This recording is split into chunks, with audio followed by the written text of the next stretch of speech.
Yeah. Break it up. Lock it. Woo. Lock it. Yeah. First set, I walk in cold. Bottle fogged up, eyes on gold. Wrist wraps tight, chalk on my hands. One more plate, I'm raising the stand. Coach said move, I said say let's. Clean reps only, that's the test. I don't fuck when the lungs burn red. I chase that finish inside my head. Four more, then four again. Deep breath, now drive it in. Grip hard, don't you slip. I want that burn, I want that hit. Rack it up, all day, all day. Lock it in, go, go, go, go. Hardcore, I don't play, put in work, then walk away. Rack it up, one more set. Lock it in, no regret. Hardcore, hear me say, earn that sweat every day. Leg day calls, I answer fast. Spaces up, let the numbers crash. No weak form, no lazy frame. I'm built on grind, not hype or fame. Plate by plate, I stack that low. Short, resting, I reload. My crew say, bro, that's savage, yeah. I say bet, then I add two more. Four more, then four again. Deep breath, now drive it in. Grip hard, don't you slip. I want that burn, I want that hit. Rack it up, all day, all day. Lock it in, go, go, go, go. Hardcore, I don't play, put in work, then walk away. Rack it up, one more set. Lock it in, no regret. Hardcore, hear me say, earn that sweat every day. Empty tank, I still advance. Still got fire in my stance. One last push, one last roar. I came for more, I came for more.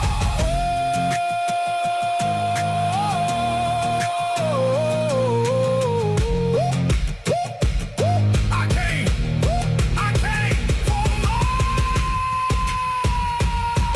Rack it up, all day, all day. Lock it in, go, go, go, go. Hardcore, I don't play, put in work, then walk away. Rack it up, one more set. Lock it in, no regret. Hardcore, hear me say, earn that sweat every day. Yeah. Wake it up. Lace it up. Turn it up. Tighten up.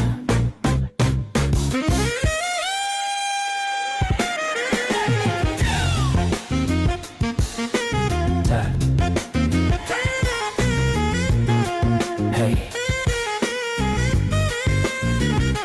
Reps on the rack, numbers on the screen. Every single squat feeds the machine. Sweat on the floor, data in the veins. Power in my stride, charging up the gains. Push through the burn, feel the meters climb. Every clean form, every perfect time. Body has a rhythm, motion has a code. Stronger every set, leveling the low. Tighten up, let the muscle mind. Every move turning effort into shine. Step, lift, breathe, watch the counter up. Highest power on the block when we tighten up. Tighten up, feel the system sing. Each deep lunge like a fuel-rich link. Built from grit, never out of luck.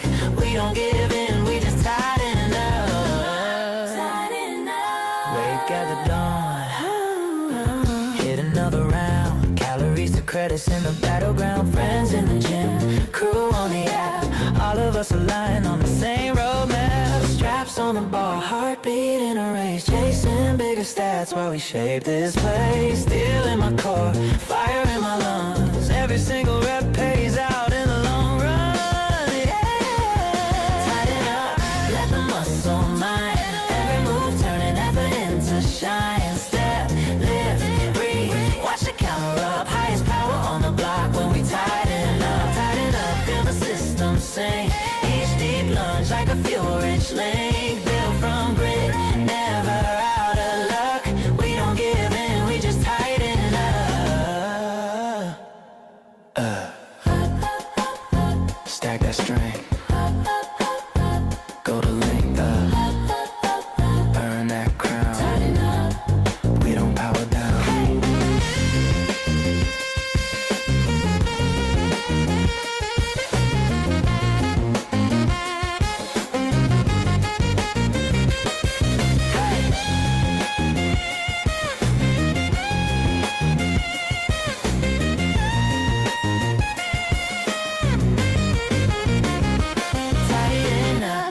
muscle mind. Every move turning effort into shine. Step, lift, breathe, watch the counter up. Highest power on the block when we tighten up, feel the system sink. Each deep plunge like a fuel-rich link. Built from grit, never out of luck. We don't give in, we just tighten up.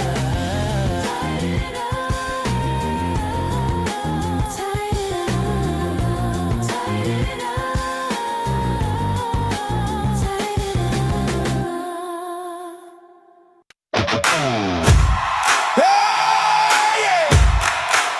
Before I tell you what MoveQuest is, I want to ask you a question. Raise your hand if you've ever paid for a gym membership. Now keep your hand up if you've ever purchased a fitness tracker. How about a health app, a diet program, personal training, exercise equipment? Now keep your hand up if any of those things ever paid you back. Most people laugh at that question because the answer is usually no. For years we spent money trying to become healthier. We buy memberships, we buy watches, we buy programs, we buy equipment. And while those things can absolutely improve our lives, they usually require us to spend money with the hope that we'll stay motivated long enough to see results. MoveQuest was created around a different idea. What if your movement had value? What if the healthy habits you're already trying to build could become part of something bigger? Most of us don't struggle because we don't know what to do. We know we should walk more. We know we should exercise. We know we should drink more water. We know we should sleep better. The problem isn't knowledge. The problem is consistency. That's where MoveQuest comes in. MoveQuest is built around something we call proof of physical activity, or POPA. Now don't let the name intimidate you. It's actually very simple. Many of you have heard of Bitcoin. Bitcoin uses something called proof of the work. Computers perform work and help secure the network. MoveQuest takes that same concept and applies it to people instead of computers mining through electricity. People mine through movement. That's the big idea. You connect your phone to fitness tracker through Apple Health, Google Fit, or Health Connect. Your activity can then be verified and submitted through proof of physical activity. Things like steps, distance traveled, workouts, calories burned, and sleep activity. The more active you are, the more MQT you can mine through your physical activity. Now at this point, people usually ask me, what do I actually get from MoveQuest? And that's a great question. First, you get motivation. Second, you get accountability. Third, you get community. And fourth, you get the opportunity to mine MQT through your physical activity and participate in the growth of the ecosystem. But rather than tell you what MoveQuest can do, let me tell you what it has already done. One of our community members joined MoveQuest weighing over 530 pounds. He was battling high blood pressure, diabetes, heart failure, depression, and anxiety. He started moving. He started tracking his activity. He started participating. Today, he has lost more than 150 pounds. His medications have been reduced. His doctors have told him he's no longer in heart failure. And for the first time in years, he has hope for his future. That story isn't really about cryptocurrency. It's about motivation. It's about consistency. It's about having a reason to keep going when you don't feel like it. That's what MoveQuest is really about. Now people often ask me, why blockchain? That's a fair question. The answer is ownership. Your activity is yours. Your wallet is yours. Your assets are yours. Your participation is yours. MoveQuest doesn't store, sell, or control your health data. You remain in control. The technology simply allows you to verify your activity and participate in a system built around healthy habits. And that's where the real vision begins. The mission of MoveQuest has never been cryptocurrency. The mission has always been health. We believe healthy habits should matter. We believe consistency should matter. We believe people deserve tools that encourage them to become the best version of themselves. MoveQuest is creating a world where healthy habits have value. Now, imagine hundreds of people moving together. Imagine thousands. Imagine millions. Imagine a community where people encourage each other to walk more, exercise more, sleep better, live healthier. Imagine healthy habits becoming something people actually looking forward to doing. Imagine becoming the healthiest version of yourself or participating in the global movement. That's what we're building.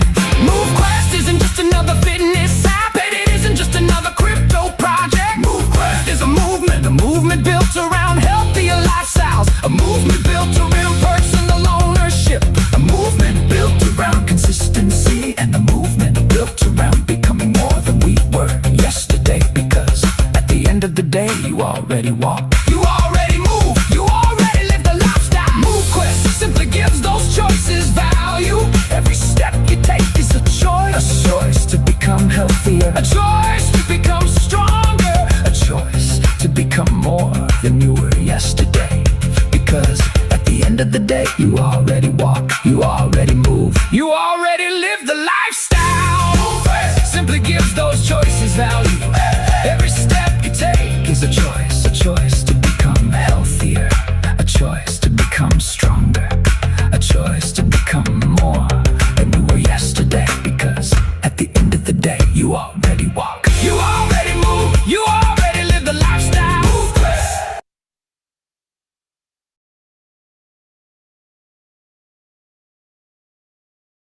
All right, all right. Want to welcome everybody to tonight's Tuesday night weekly community call, where we get to discuss all the wonderful things that are taking place inside the MoveQuest family.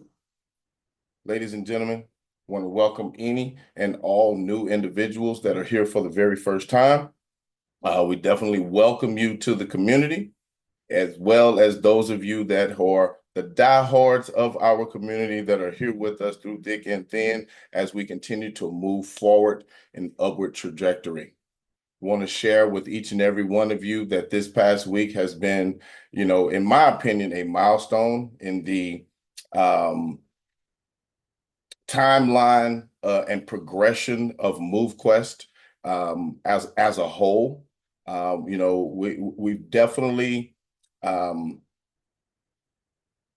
made an impact. And when I say impact, not necessarily from an immediate growth perspective, but from a mindset perspective, from a standpoint of other people in the health, wellness, fitness space, learning who we are and the possibilities of what it is that we have, not only for what they already do, they see how we are structured to impact individuals ongoing from a health perspective as well as a financial perspective. And a lot of people are attracted to that coupling or that marriage of those two things together. So I just want to let everybody know we are in the right place. We are here in the right time, and it is going to be successful, continue to be successful, because we're already a success.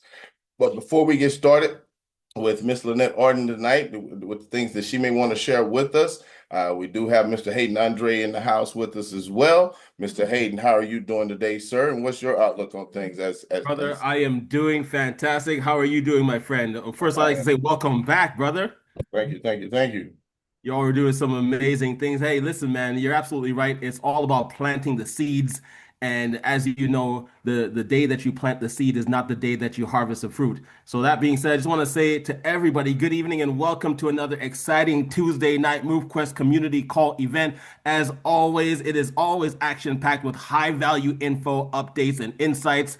As Mr. Herschel Crow said, my name is Hayden Andre, your friendly neighborhood digital asset investor. Machine mode is in full effect, laser focused, energized, and ready for success as always. That being said, ladies and gentlemen, light up the board with those emojis for Mr. Herschel Crow and team for leading by example this past weekend and also on multiple occasions, not just this past weekend, on multiple occasions, and again coming up this weekend with the MoveQuest games. Well done, Mr. Herschel Crow, and everybody who was at Ground Zero at the FitCon Expo. Congratulations to the MoveQuest Nation.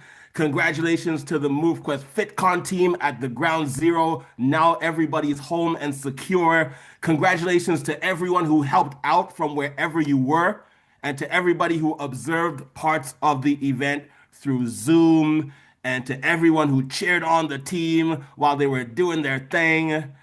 As you can imagine, the FitCon Expo is just the first of many, many, many live marketing activations that will begin to happen worldwide. There are so many opportunities on the radar. Industry specific conferences, Web3, crypto, blockchain events, technology and finance conferences, live MoveQuest presentations that are geared specifically for MoveQuest alone, and the list goes on and on and on. The possibilities are limitless. Now, also make sure to visit the MoveQuest social media channels regularly and interact with the sites in a positive way. Please subscribe to the channels and give us a follow, like, subscribe, comment, and repost the content. And remember to practice common sense wallet safety, everyone. This message is actually for you A players out there who are assisting people with enrollment. Make sure that you are having a conversation with people about safety, security, and best practices. Those of you who know people that would like to get started with MoveQuest, however, you are intimidated by the process, reach out to me personally. My Instagram handle is hayden.mq. Everyone stay focused, max out, tell a friend about MoveQuest, and level up. Herschel Crow, back over to you. Wonderful, wonderful. Thank you. And before we bring on Miss Lynette, I just want to share this part, and you touched on it. I know you said Herschel and team. Well, team is much bigger than Herschel. I just want to commend those individuals that actually, showed up and were present. We have some very, very powerful people in this community. I know sometimes we may not all see everyone and we may not all interact with everyone on a consistent basis, but we have some very intelligent, some very dedicated, and some very capable individuals in this community. And I know I'm gonna do it anyway, but I may mess somebody up, but y'all blame it on the mind, not the heart. But Mr. Mark Minus, I know you're gonna get me for mispronouncing his name, Jennifer Klein, Kishara Dean, Lonnie, I apologize, I'm drawing a blank on your last name, but Lonnie, Stephanie, get your last name, Stephanie, Lynette, Mike, who else? I know I'm missing somebody. But those individuals, it was 8 of, yeah, that's about right, 8 of us that actually was there from beginning to end during the, I'm sorry, and Matt Billman, 9, yeah, that's right, Matt Billman. The 9 of those individuals all showed up. They all worked to help put things together for weeks leading up to the event. They spent their own money. They spent their time, their energy, their effort to make this past weekend a successful event for all of us. And I want to give kudos to each and every one of them for their part and participation in everything. So, without further ado, I'm going to go ahead and yield the floor to Miss Lynette Arden so she can share her thoughts, opinions, and information with the community from her angle and her perspective. Miss Lynette, how are you doing this evening, ma'am? Caught her off guard. No, I'm sorry. Hold on real quick. I got to let my dog out.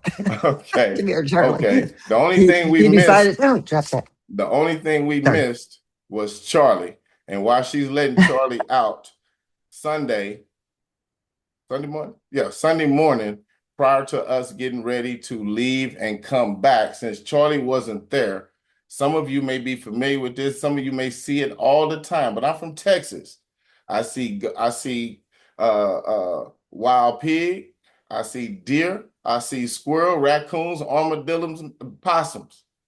But for the first time in my life, I'm sitting at the table looking out the window and a freaking moose walked up and said hello. So that was a new one for me. So how you doing? That was pretty cool. I'm doing good. Yeah, I think that we had a really good time. I think honestly that, when we got there, you do realize, like, we ran into several people that do understand crypto or heard of it or familiar with it.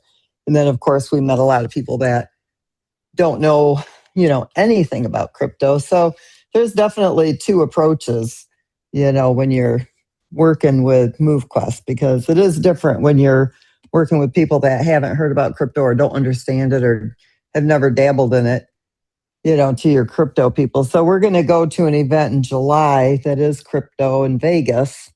And so I think we made some really good connections, but I think, right now the focus really should be on probably people that do kind of understand crypto when we're going to the shows. I think that's where we'll see a lot of our, where we'll get more interest. That's just my personal take. However, I do think that going to the non-crypto fitness events is important, because the more people see us, of course, the more familiar they'll become with us. They say somebody's got to see you 7 times before it clicks. Like, oh, I've seen that before. So we're definitely going to do both. But I personally feel like, the crypto space, people get it more. They understand it more. It's easier to explain it than what it is for people who are not.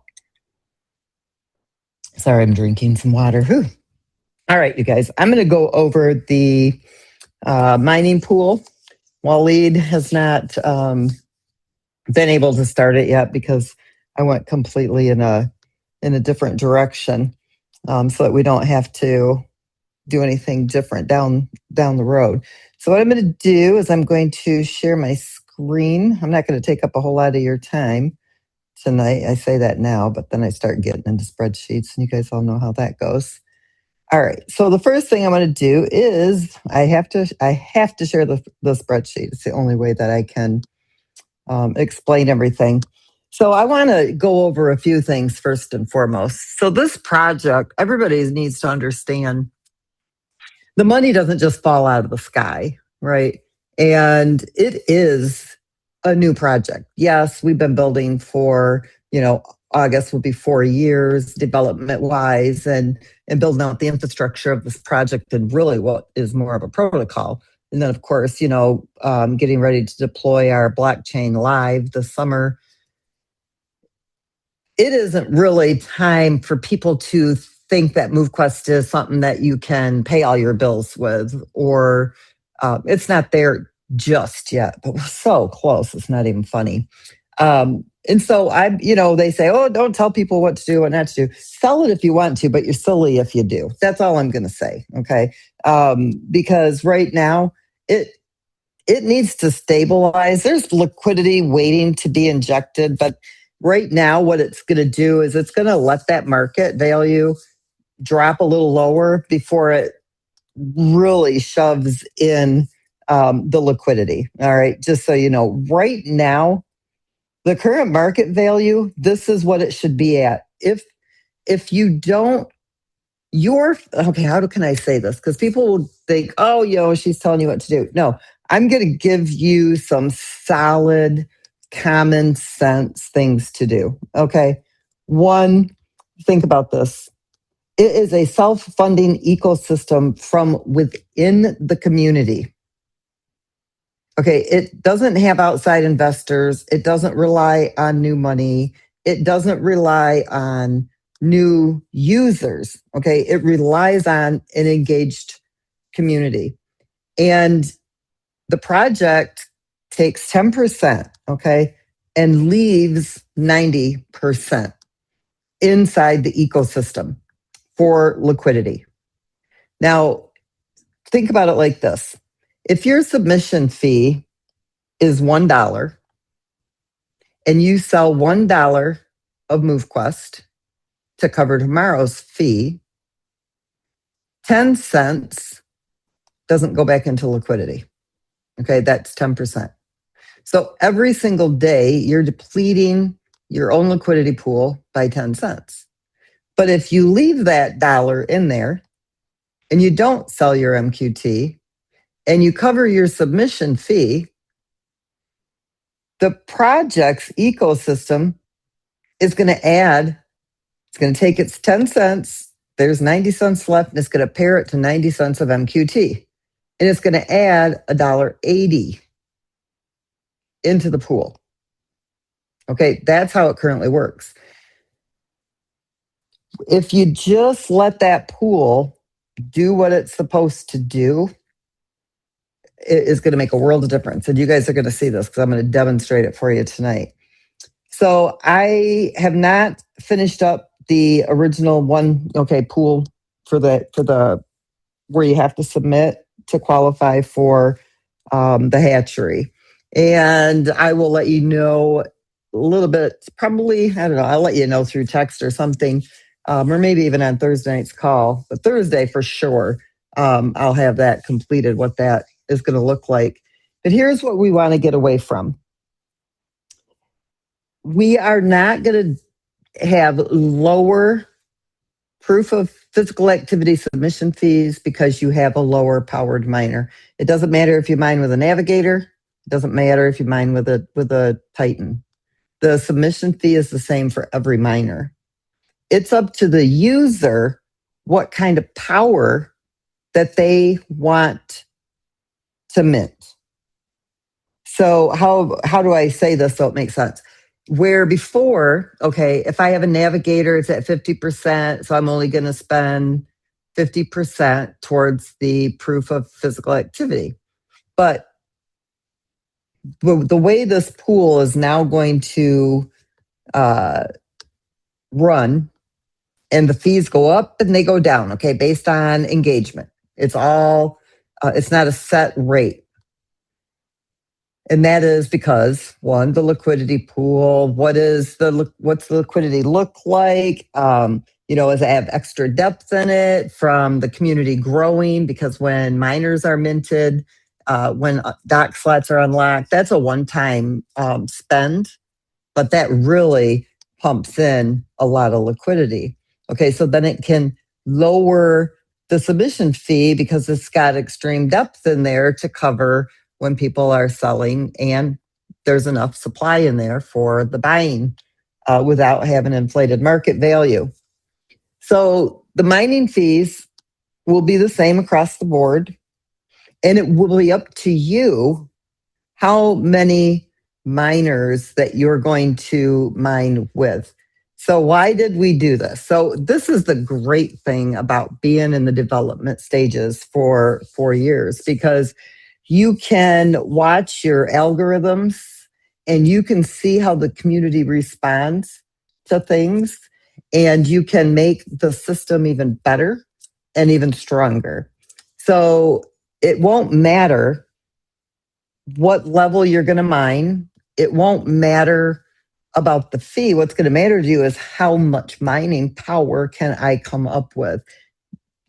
Boosting your physical activity, all of these things, because the higher your power, the more MoveQuest you're mining and the more profit you're going to make from your physical activity. You're paying yourself to be healthy. You're paying yourself. MoveQuest isn't paying you. I think that's the big misconception here.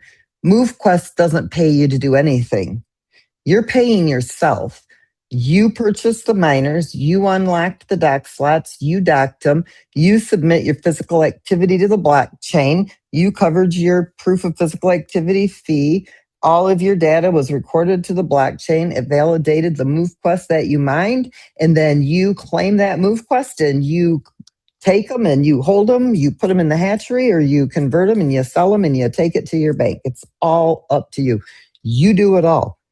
MoveQuest isn't paying you. If you don't submit that proof of physical activity, you don't mine any MQT. So there's nothing there for you to claim, to convert, and to put in your bank account. I don't have to do a thing. I don't pay anybody. All right. You're paying yourself. And so if you sell your MoveQuest too early, it's a decision you made to take from yourself, right? Everybody has to do what they want to do. It doesn't matter to me, but I'm just explaining to you. I think people need to really understand this. We don't pay you. You pay yourself. And so if you sell your MoveQuest to cover your next day submission fee, you're taking away from your own profits down the road from that MoveQuest.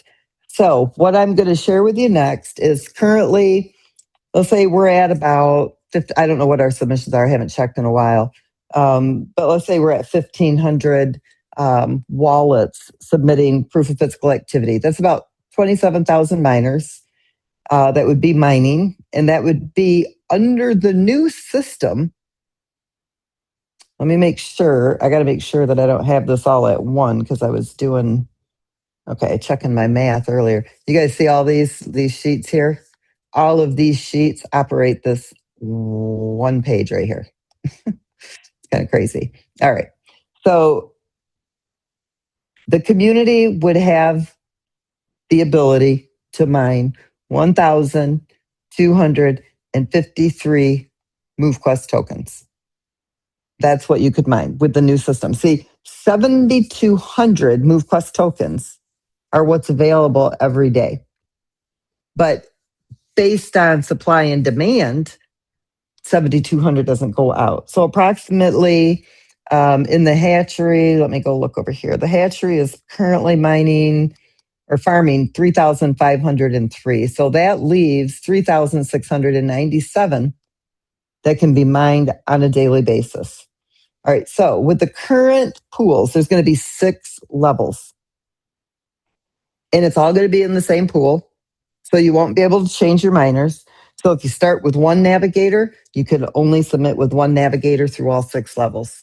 If you start with one Titan, you can only mine with one Titan through all 6 levels. You won't be able to undock, dock, and undock and dock. Okay, you won't be able to submit with 18 Titans level 1 and 5 navigators level 6 or vice versa. Whatever you submit with that's in that dock is what you have to submit all the way through the levels. So level 1 at right now, okay, now I'm still playing with some numbers, so it could change a little bit, but this would be the per dock fee, okay, based on 18 miners. So let's put it down to 1 so you can just see here. So it's about, 10 cents per miner. Doesn't matter if you're mining with a navigator or a Titan. Every single miner is 10 cents for that one dock, okay? Why? Because you're going to see something here. One miner in that dock, I'm going to pay 10 cents. But if I put 18 miners in that dock, I'm only going to pay 18 cents. You're probably going, why? Why is that? Well, because there is X amount of MoveQuest that's going out of that mining pool based on the current market value of the token.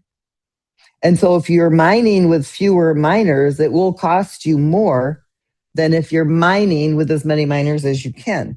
The more miners you're mining with, the less your fee, the more MoveQuest you're able to mine because it's going to increase your mining power. And because they're all the same rate, submission fees wise, it has to compensate for the higher powered miners down to the lower powered miners. So if you're mining with one navigator, it's going to cost you 10 cents. If you're mining with 18 navigators, it would cost you 18 cents. So you're going to get a whole lot more benefit mining with 18 than you will mining with 1. Level 2 is 36 cents based on the calculations right now. Now, mind you, this could go up or down just a little bit. Okay, I won't know until I just complete the last final run tonight. I don't have like weeks to go. I've got like a couple of hours left, but these are really close to what those fees will be. Level 3, 54 cents. Level 4, 72 cents. Level 5, 90 cents. Level 6, $1.33. Now, this is a full dock of 18 miners. Level 1, the max emission is 92 MoveQuest per day. Level 2, 185. Level 3, 277. Level 4, 739. Level 5, 998. And level 6, 1,294. That is the 3,697 MoveQuest tokens that can be mined every single day because of the farming and the hatchery. Now, with 1,500 submissions, that would mean that 38 would go out on level 1, 75 on level 2, 113 on level 3, 180, is that 88 on level 4, 338 on level 5, 503 on level 6. So if you wanted to mine all 6 levels, no matter what mining power you have, it would cost you $4.03 a day. Now, for those of you that mine with Explorers, Vanguards, and Titans, you know that that's really, really good, right? Not only have we increased the amount of MoveQuest that you can mine, but we've also been able to make it so that those fees are lower. So you want me to tell you how we've been able to do that? One, there's quite a bit of a liquidity reserve, okay? So that once the selling pressure decreases and the algorithm says, okay, this is the best time to inject that liquidity so it can take it back up, over that $1 million mark, it's also sitting on 2.6 million MoveQuest tokens. Let me go just make sure that I'm telling you the right number real quick before I go and say something different. Let me go to tokenomics, contracts, and MQT. Okay, I'm sorry, 2.1. 2,135,064 MoveQuest tokens. You guys, this is very solid, okay? That's $12 million worth of MoveQuest at today's market value. And all of that MoveQuest has come in through the ecosystem, either from people minting miners, people who are unlocking dock slots, people who are evolving their miners, buying boosts. And then, of course, the ecosystem itself is always buying MoveQuest. It does market corrections, so it can absorb MoveQuest. Plus, it gets whatever is not mined. Now, you got to remember something. In your other projects, you're always competing with the creators, the founders, the admins, marketing, anything that they can find in their wheel, where a percentage of that MoveQuest is going to go out for whatever things they need, right? There is none of that here. There's people in MoveQuest that have more MoveQuest than I have. And I mean that big time. I don't have as much as a lot of people have because I have to mine it and buy it just like all of you do. And so I didn't get any special perks. Nobody did. There's no allocation. So that 2.1 million MoveQuest tokens, because there's so much of it there now, we're actually able to cut your fees by 1.5 times. Okay, so let's say MoveQuest is at $5.65 and there's 1,000 that goes out. So it would be 5,600 or however many dollars it is. If my head's tired of numbers. MoveQuest will cut the fee in half. Hold on, Charlie's got a sock. Hang on, you guys. Where do you come up with this stuff? Give me that. Sorry, guys. Let me shut this door. Go to sleep. So the ecosystem, I've written it in now to the algorithm to take the 1.5 times plus whatever the MoveQuest is. So it'll take 0.50, okay, of MoveQuest. So if it's $100, it's not going to be, it'll be $25 that'll come out of the liquidity vault, okay, to help cover those fees because there's enough there. But it can go up to as much as a match, 100% match. So if the ecosystem is stabilizing and the selling pressure is going down, then the algorithm, the ecosystem will cut the fees down and pair it with the MoveQuest that's in the liquidity vault because there is so much of it there.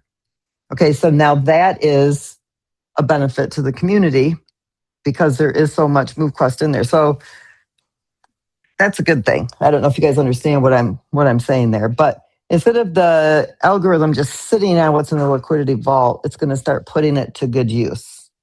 Okay, which is a benefit to the community. But if the selling pressure is too high, then it'll hold on to that MoveQuest. It'll keep absorbing from that selling pressure.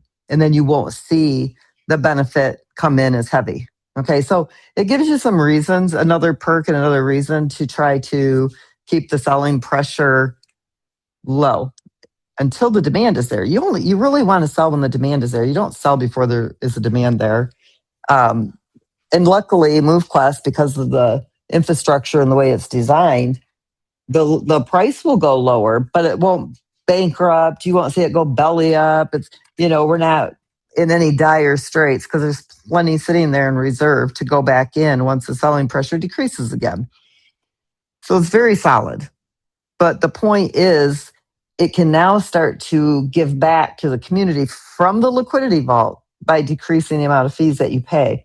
So now let's scroll down here. Oh, I want to show you too.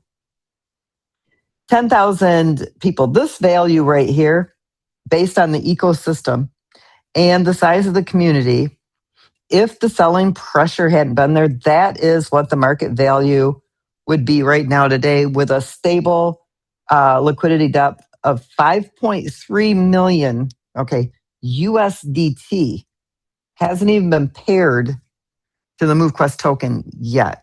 Okay, that is where we would have been. If the community would have really understood this project, that's not saying that nobody can sell.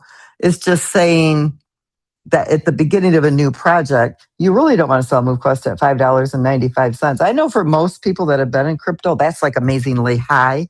Because if you're in StepN or one of the other projects that have to do with fitness, and you had to sell 100 of their tokens, you would get, if you were lucky, 80 cents. Okay. Here, if you sell 100 tokens, you're going to get $600 or pretty close to it. There's a huge difference. So I do kind of understand why people think, oh, this is as high as it's going to go.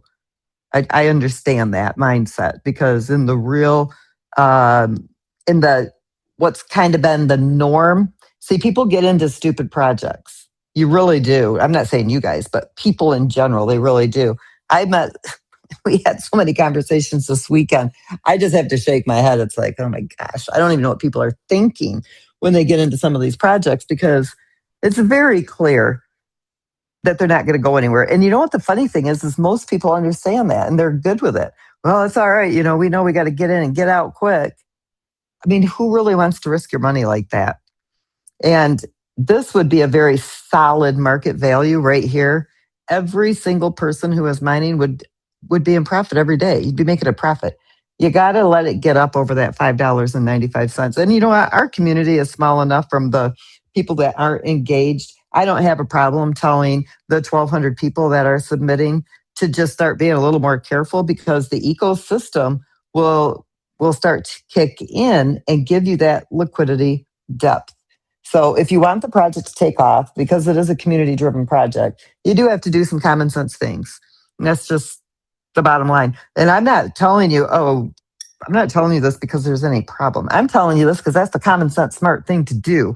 You don't want to sell at $5.95 when it takes nothing to get up to a high market value.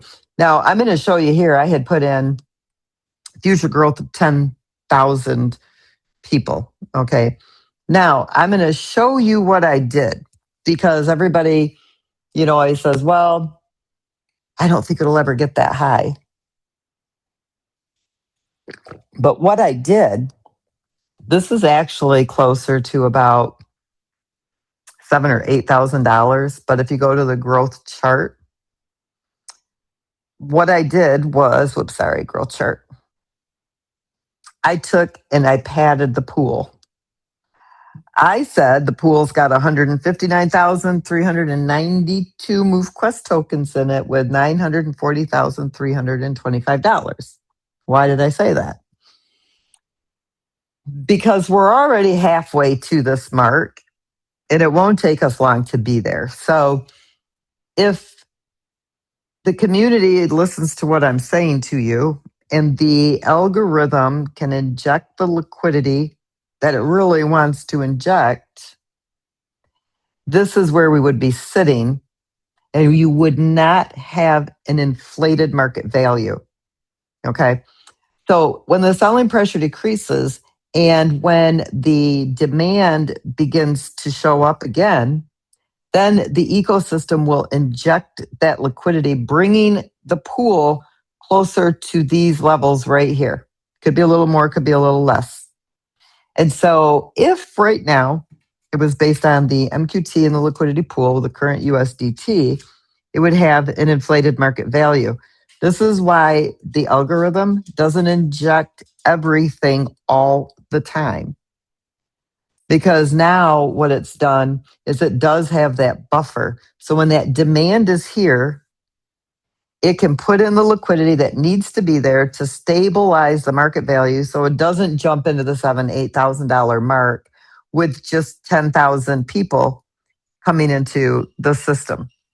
What I will do real quick, and then I'll put it back to this. I will, because see this one here. Oh, nope, I did it. I doubled it up. Okay. This is what I did was I duplicated the spreadsheet. So I was going to show you what it would bounce to, but we won't. We'll just leave it there. So 10,000 people that become engaged in our community, they mint their trailblazers and they start to mine, is going to also add $25 million on top of what? Right here, 25,280,000 to the liquidity pool. Okay. And at that point in time, this is where we should be right now. This is what the market would be. That's not what we have. That's not where we are. Okay. That is a decision that the community made based on their selling habits, right? You're holding and you're selling habits. But you guys got to know something too. You do an amazing job with that hatchery, and locking up those tokens to farm more. So those of you, when I go on to the next section of the spreadsheet, those of you who are in the hatchery, count up what your MoveQuest is going to be, because okay, there's absolutely no way that MoveQuest is not going to take off. It's impossible because it's too solid. I don't care what anybody thinks or says. I know the work that's gone into this over the last 4 years. I know how solid this is. So there's not even a inkling of a doubt in my mind. The doubt that I hold is when's it going to happen? Okay, it can happen fast. It can happen a year from now or 2 years from now, which just gives you more time to, gather up as much of that MoveQuest as you possibly can. So what I'm going to do is I'm going to show you what it's going to cost. So I went over all of this here. Okay, $4.03. Now, what does it cost per week? Doesn't matter what you're mining with. It doesn't matter if it's a Navigator. Doesn't matter if it's a Titan. And now remember, these fees change. Okay, so they change based on the number of people that are coming into the system that are engaged. So let me put this up to 5,000.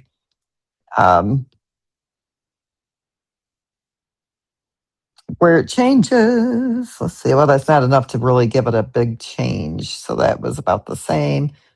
Let's put it up to 25,000 real quick. Let's see what that does. That's still not lowering it.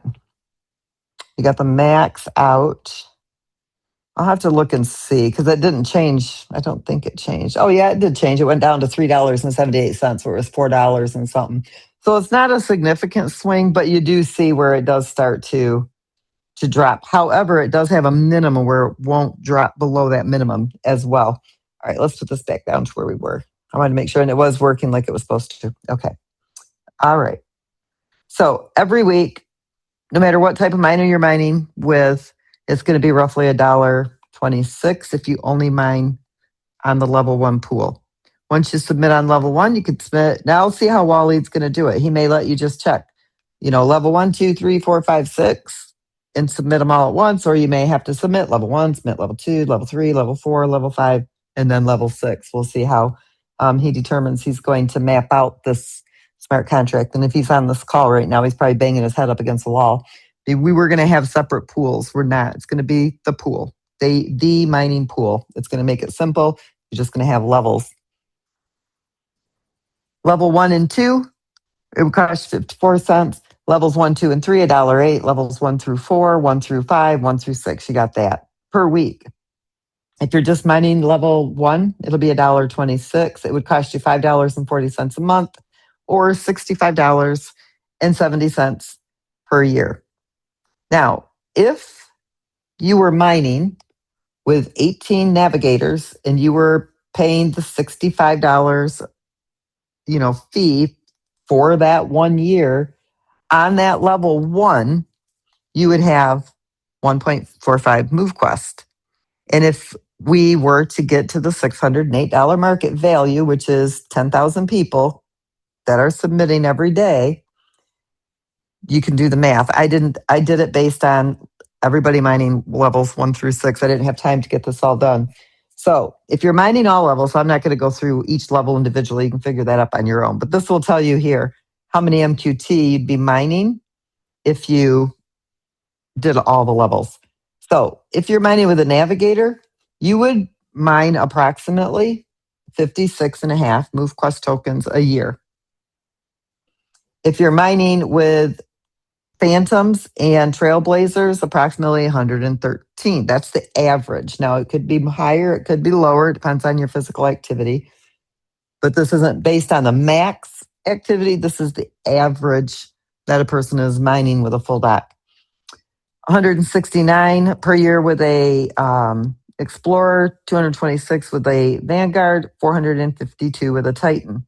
This is why the hatchery is a great place for you to pick up the rest of those MoveQuest tokens that you can farm with. So based on what you're farming, you can add that to your annual and you can multiply it by the $608. Somebody who's mining with a navigator, you're looking at about $32,000 a year.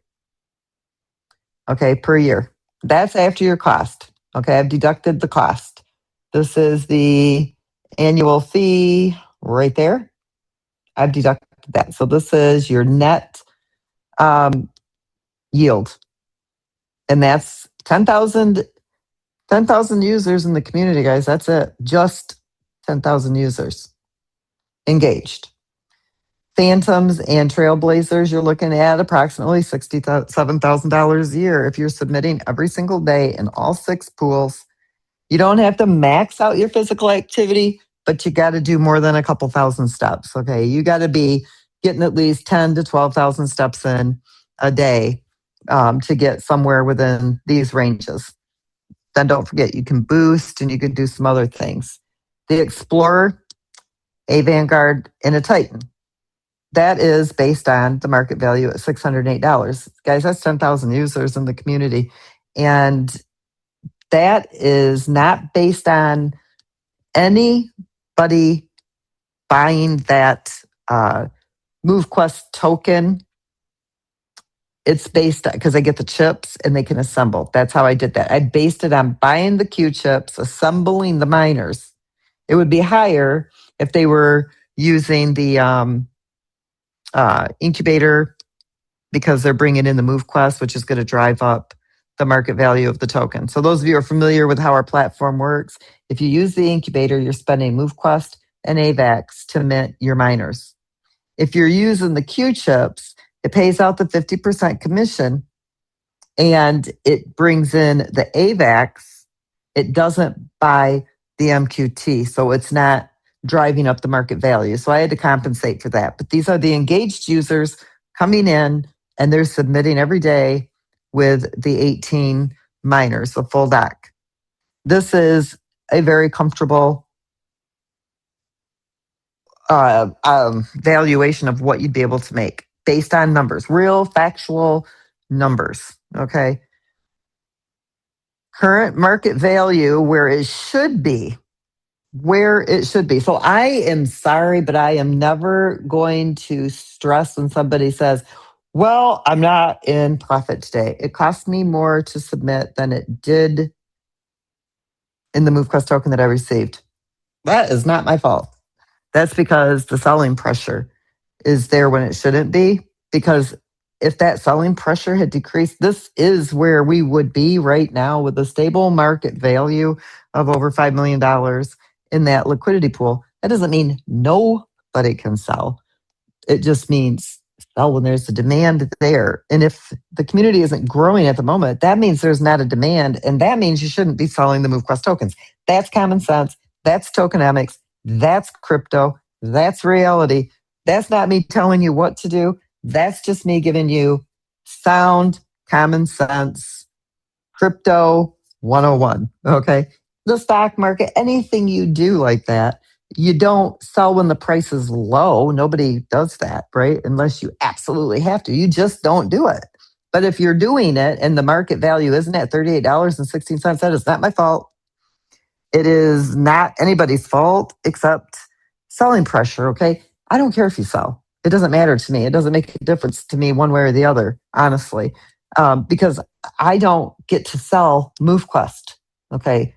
I don't get any MoveQuest from just creating this project. I have to mine it. I have to buy it. So I don't care if the market value is at $5, $38, or $600 because I'm not sitting here waiting to dump a bunch of MoveQuest tokens on the market and take all your money. Okay, that's not how this project works. There's nothing like that here. I have to move too. I have to mine them. I have to buy them just like everybody else. So the community's got to get together. You got to start communicating, understand what this project really is all about and how much money you really can make here. It would take nothing, you guys, for this to go insane. And I'm going to show you what those numbers look like too. But this is where you're sitting at if it was at $38. Okay. Now, you already know what it would be like, right? At today's market value. So you can do the math on that. I'm not going to do that. You guys can do that. And you wouldn't be. Actually, I can show you on the fee on the back end here. I'll come all the way over here into all these other. Okay, right there. If you're only going to mine in the level 1 pool, after you cover all your expenses at the current market value, you are not going to be in profit. I'm not ashamed to say that to you. That's reality. That's the real world. You're in a project that's here for the long term. We've been here for 4 years, guys. We're not going anywhere. If we were, we'd have been gone 3.5 years ago. Okay, so you got to look at that too. So no, if you're mining today at its market value, you will spend more on your proof of physical activity fees than what you will make in the market value of the MoveQuest token. I'm sorry, that's just the bare bone facts as they are. There's no way getting around that. It's just the case, okay? If you're mining in both pools, of course, your fees, because there's a fee in that pool, you would only be in profit at a Titan level $7.45. However, if we had the current market value, you'd already be in profit. Navigators wouldn't be at that market value, but all the other miners would be in profit every single day. I can't stress it enough. Common sense. Let the market value get where it needs to be so you can start selling it without affecting the liquidity pool and be in profit every single day. Period. Plain and simple. Level the third pool, still only the Titan, but everybody except the Navigator would be if the market value is where it should be. And then this would be the fourth pool. You can see the Vanguards would be in, even at this market value here. Okay, Vanguards and Titans would be in profit. But if it was at the current market value, everybody would be in profit now, not just Phantom through Titan. And that's pretty funny, isn't it? Because Navigators, we do give a lot of those away, but they have 50 volts. They were $50 when people were buying them. The Phantoms are free, and they would be in profit before a Navigator. They didn't even spend money on the Phantoms. The Phantoms are free. Anybody can come into MoveQuest and mine with 18 Phantoms for 135 days. It gives you 100 volts per miner. And at the end of 135 days, you still don't want to buy a miner, get a new wallet and mine with 18 more Phantoms. Nobody ever has to buy a miner here to participate in the ecosystem and can still be in profit. Then you go down to pool 5, still the Vanguard and the Titan. Pool 6, only the Vanguard and the Titan. Now, if you add those all up, it's more than just the 96 cents that this is. You have to add all of those together. So, fact, right now, you will not be in profit. It's got to get up in market. Okay, the market value's got to come up.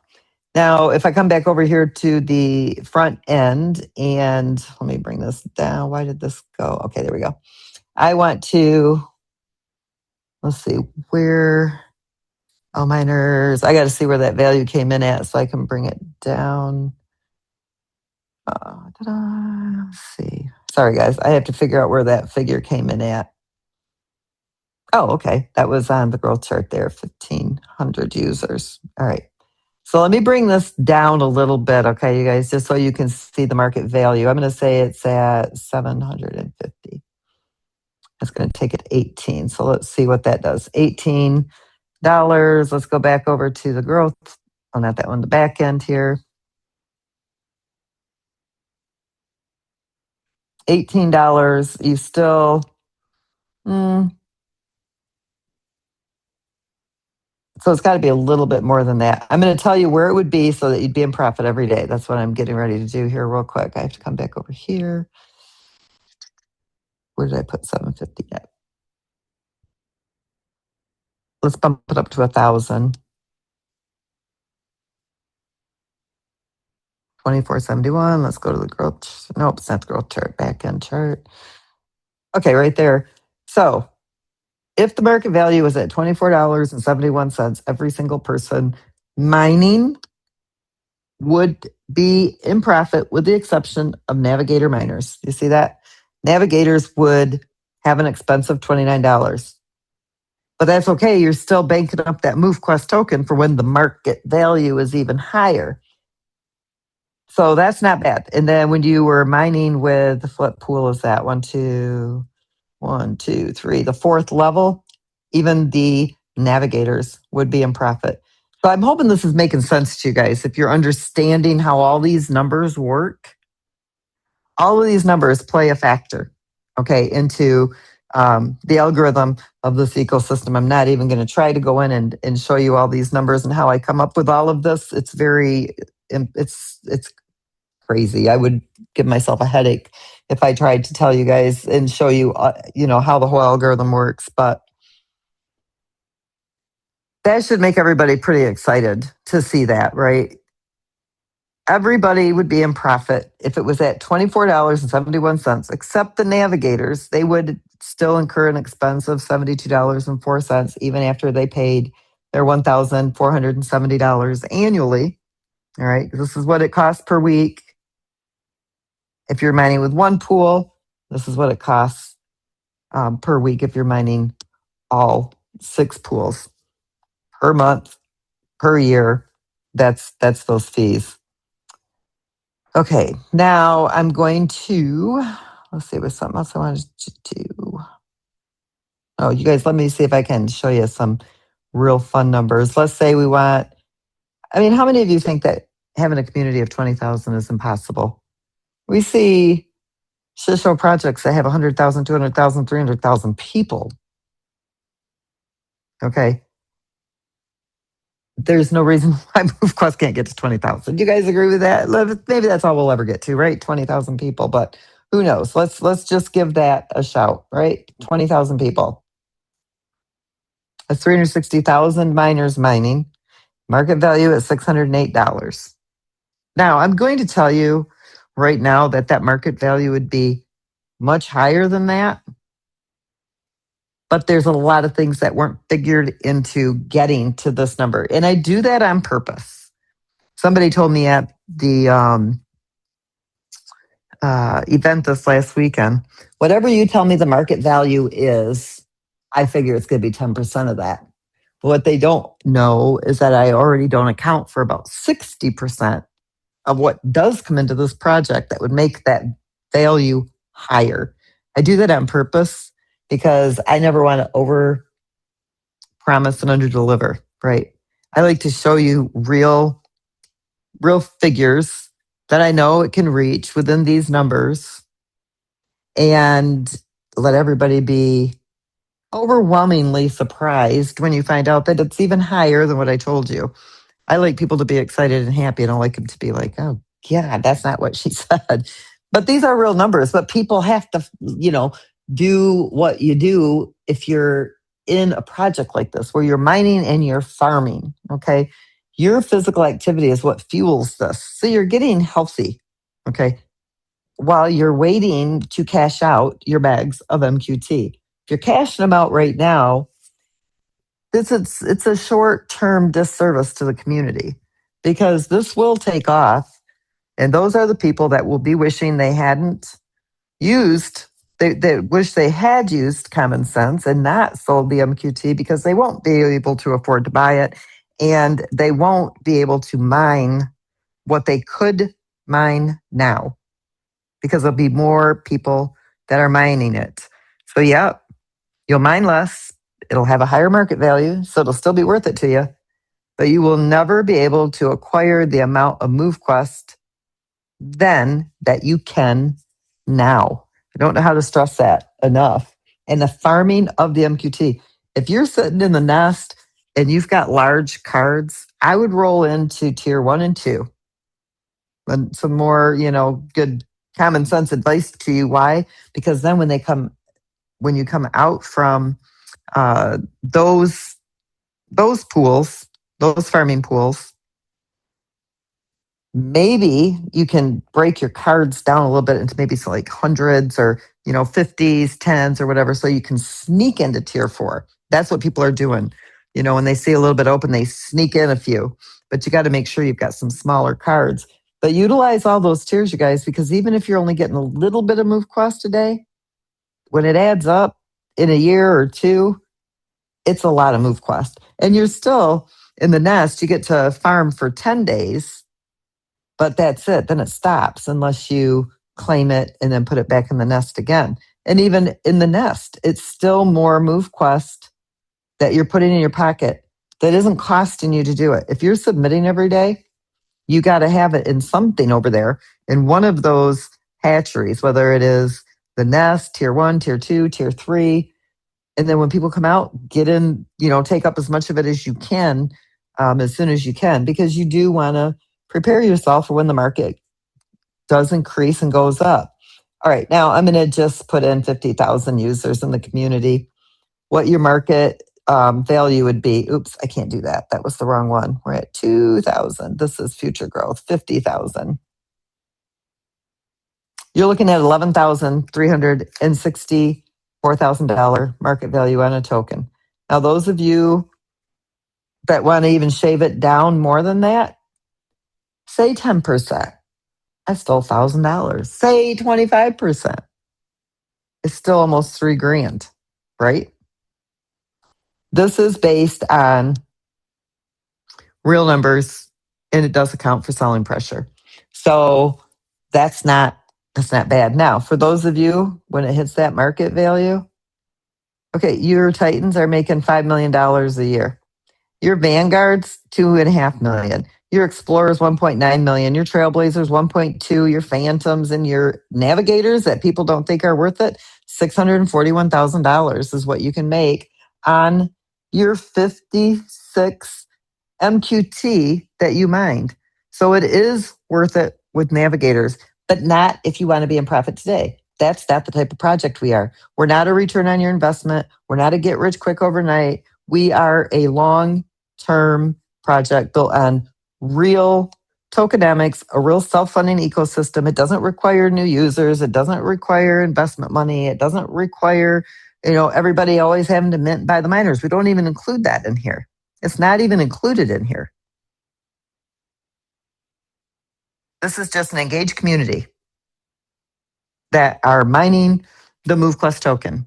Now, mind you, as 50,000 people are coming in to the project, that MoveQuest that you're mining is going to decrease. You won't be able to mine the same amount of MoveQuest that you're mining today. MoveQuest will be around $11,000, and you won't be mining what you're mining today. This is why I don't understand this, why you would sell that MoveQuest token.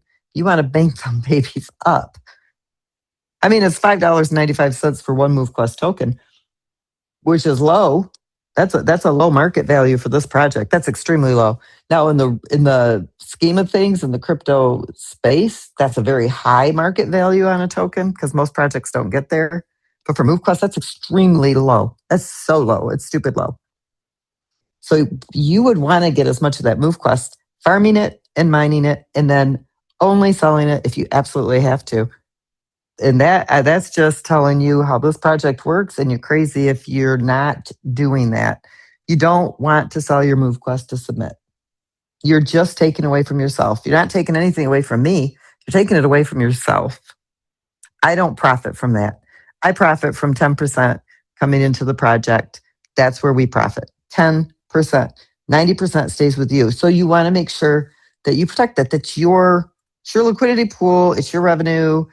It's your future profit. If we were like other projects, I'd take the 90% and leave you with 10. Okay, we wouldn't even be at $5 right now.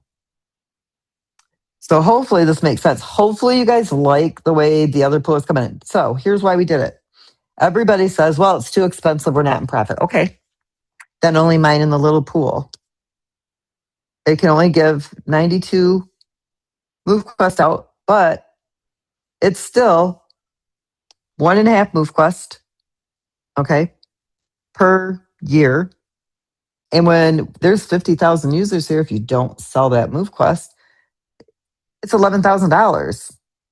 And you only spent $65. 65. You guys, this is where Bitcoin, if you got involved in it back when I did, and you were buying it under a penny, at $1, at $50, $100, I was buying it all the way up to 8,000. I stopped then because I had enough of it. I didn't need to buy any more. But I always tell people today it's still worth it to buy Bitcoin because Bitcoin will hit $1 million. I've got that on spreadsheets. I could almost tell you when it will. It's still worth it. So think about that. I'm mining. I only mined 1.5 MoveQuest tokens. It cost me $65. It took me a year to mine it. It cost me $65.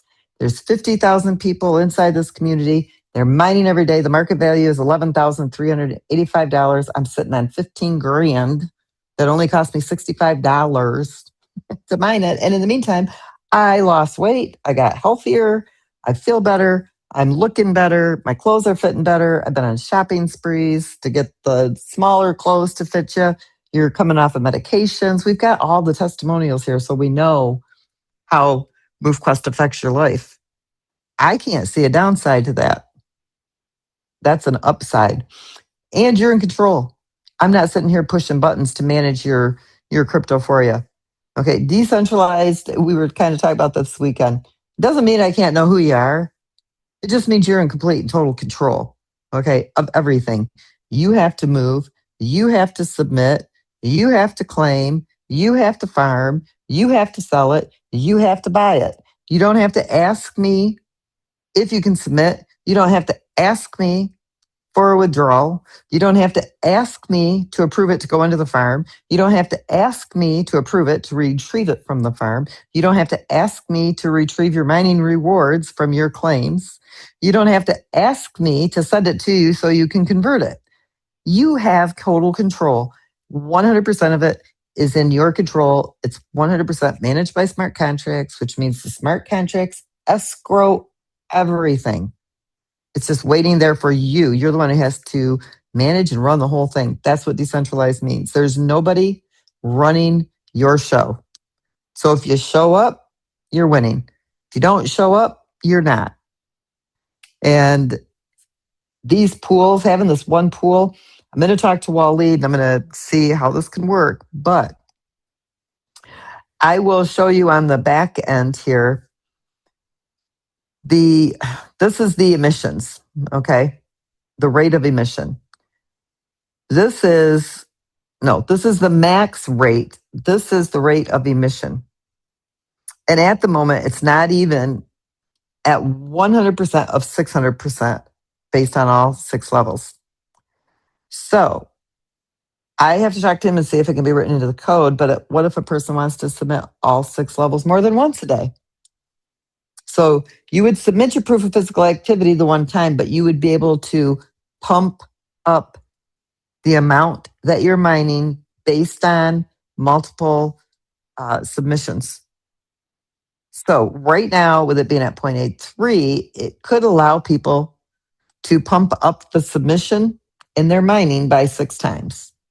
Okay, so then what that means is that on the front end, yeah, it's going to cost you 6 times, right? So if it costs you $4.03 for all 6 levels, and let's say it's just 5, it would cost you $20. But you would end up with 5 times the amount of MoveQuest. Like a Trailblazer would end up with almost 3,000 MoveQuest tokens in a year.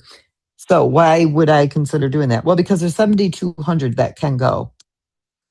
But you're covering a significant amount of the cost of the MoveQuest at its market value.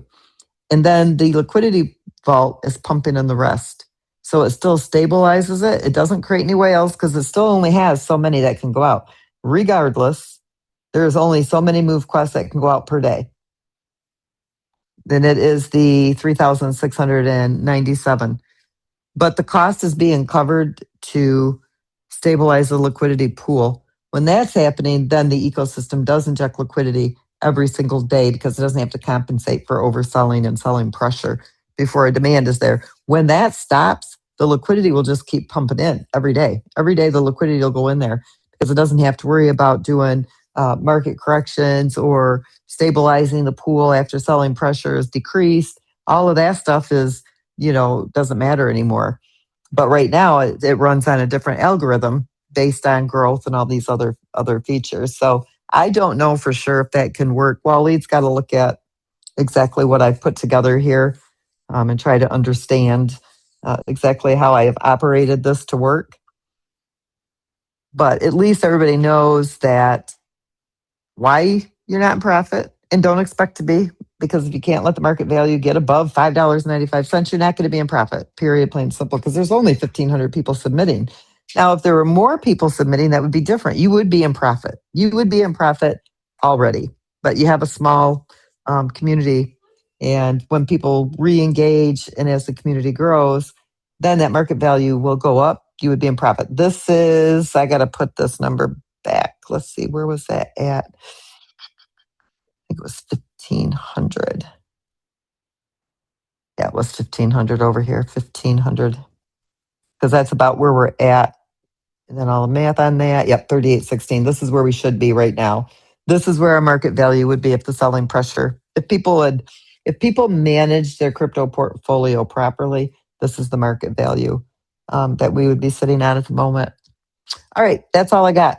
Herschel and Hayden, whoever's going to take over. As if that was a little bit. Wow. Well, it was all good stuff though. Absolutely. This is one of those recordings that will be going out right away, everybody. Yeah.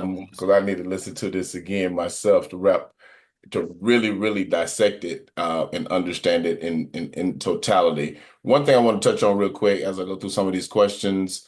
When you mentioned to be in profit, you were speaking from the standpoint of if there was no hatchery associated, you meant just from pure mining, correct? That's just pure mining. That has nothing to do with the hatchery at all. Right. So if you're in the hatchery, so just that level 1 by itself is where you can mine.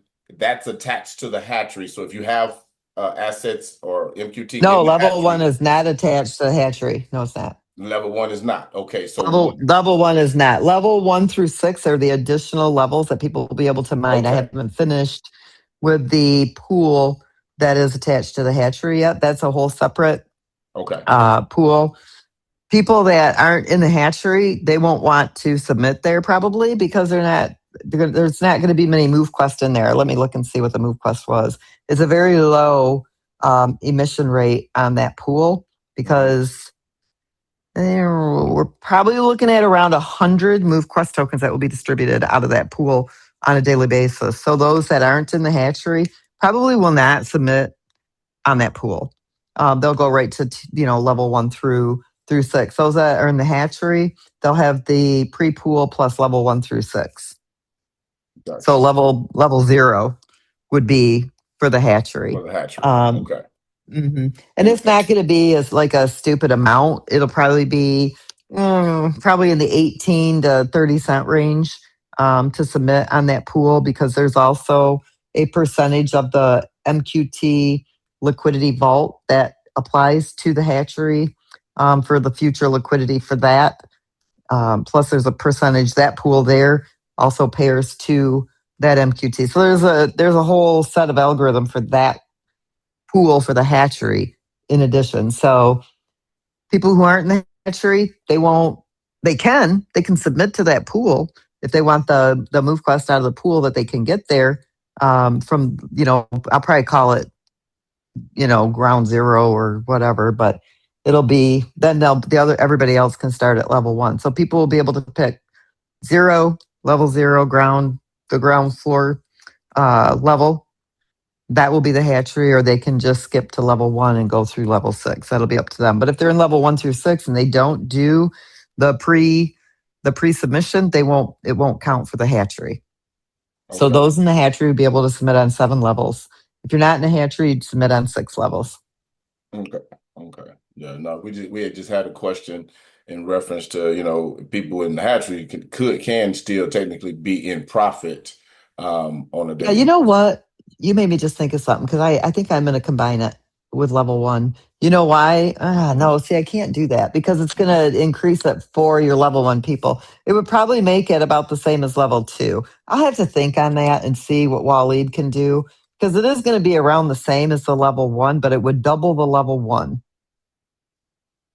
And it would take longer for people to be in the profit mode if people keep selling like they are. Gotcha. And don't allow the market value to go up. They need to let you guys need to let the market value go up. You really do. The ecosystem will start pumping it up. It tries so many times to do it and to test it, and it doesn't happen. And so the community has come together, and you guys, we need to start having some Zooms that talk about strategies and how to make the most money here. There is nothing wrong with doing that. I've steered clear of that because I don't want it to sound like I'm giving you advice, but I'm going to teach you guys how to use the protocol. And if people outside of MoveQuest got a problem with it, then they can say so. But this system is very powerful. People need to know how to strategize and to make the most of it. And selling your MoveQuest tokens is not the strategy. Those of you that want to do it, feel free. We don't care because the ecosystem can really bank it up. What that means is that, oops, sorry guys, I'm trying to get back to my Chrome. That just means that, the liquidity vault is going to be able to lower the fees for those of you who aren't selling, because the more MoveQuest that the ecosystem can bring in, the more MQT is sitting in the liquidity vault that can be paired to the submission fee and lower your proof of physical activity fee. So it's an upside too. So if people want to sell. The market value won't go up, but as the ecosystem absorbs that MoveQuest, then it would start to gradually impact what your fee would be. It would drive it down a little bit because the higher the MoveQuest liquidity vault becomes, the more MQT that's there, the more that it can contribute towards the submission as well, because it's going to pair it to that USDT that's coming in. So there's that. So do what you want. And if you want to sell. I don't care. I'm not telling you not to sell. But for those that want to strategize and make the most out of the ecosystem, I am going to start teaching that. And I've like I said, I've not done it because then people always say, "Well, I can't advise you." I'm not going to give you advice. I'm just going to teach you. That's all I'm going to do. I'm going to teach you how to use this protocol. And if people outside of MoveQuest don't like it, too bad. I don't care. You know what I mean? They're going to train you to do anything else. I'm going to train you how to use MoveQuest. I'm going to teach you how to use the system and how to, make the most of what you have here instead of you having to try to figure it out, because I'm afraid that it's going to be taken as giving financial advice. I'm not going to give you financial advice. I'm going to give you good strategy advice, plain and simple. What you do with it on a financial level will be completely up to you. Got it. Okay. Because I know we have several questions here, and just a point of clarity. With the diagram that you showed, the spreadsheet that you showed, let's do a quick example here. Let's say that I have an account with 18 Titans in it, and I want to maximize my everyday with 6 different levels with 18 Titans docked. What is that costing? And I have MQT in the hatchery, and I want it. I want everything. What does that look like per day? If you're going to mine with 18 Titans, It is going to cost you $28.20 a week. And it's going to cost you $120 a month. It's going to cost you $1,400 a year. Okay, it's about Now, $4. what's that? It's about $4 a day. Yeah, $4 a day, 28 a week, 120 a month, 1470 per year. That's what it would cost you. But I'm going to take the future. Let's see. I'm going to take this back down to 10,000, so it's more realistic for everybody. All right, so let's say it took us a year to get to the 608. That would bring you 270, roughly $273,000 just from mining, and the costs have already been deducted. Okay, that's already been deducted in the calculation. Now, take your MQT that you're farming and multiply that by 608 and add it to the 273. That is, I am comfortable myself standing behind those figures, even though I know it would be higher than that. Okay. That's the figure I feel comfortable with. And that would mean that 50 to 75% is being sold, blah, blah, blah. Okay. That's 10,000 people that are actively engaged in the ecosystem, mining with at least 18 trailblazers. Okay. That's not including all of the other powered miners. So even that would bring that market value up higher. It doesn't include all kinds of things. Okay. So that would be like the bare bottom figure. Now, if you don't believe me and you want to go even lower than that, cut it in half or figure it at $108, whatever it is you want to do. Okay. But that's what I feel comfortable putting my name on, saying this is where we would be. 10,000 people joined our community. We're mining with 18 trailblazers, with 18 docks. This is where we would be. If it took us a year, that's what it'd be. If it took us a month, that's what it'd be. We'd be there in a month. Okay. Plain and simple, period. So that's pretty good. I think that's remarkable. I don't know, even with your hypey crypto projects and, throw 100 grand here, we're going to give you a 2.3% per day.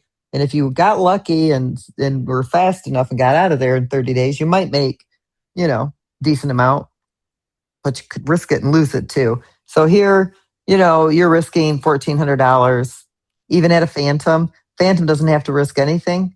They just have to cover their submission fees because those are free.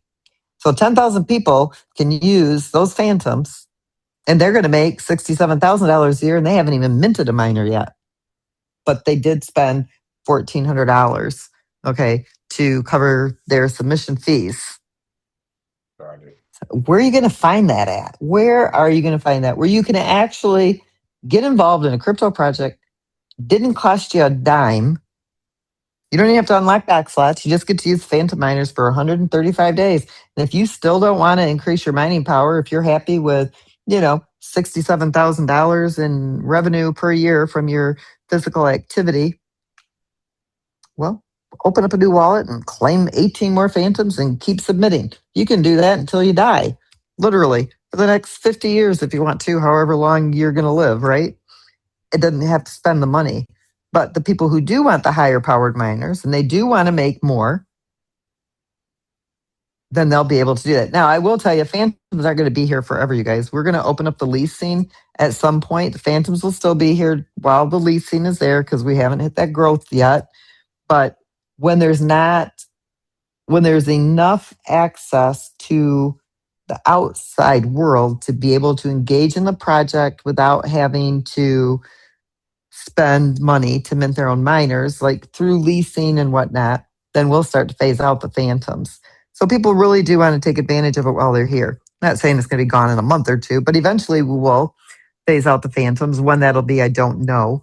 But when the market value is high enough and the demand is here, then we will phase out those Phantoms so that it basically creates a demand for the leasing of those miners and things. But so I don't know if that was good news to the person who was asking that, but I would be pretty excited about that.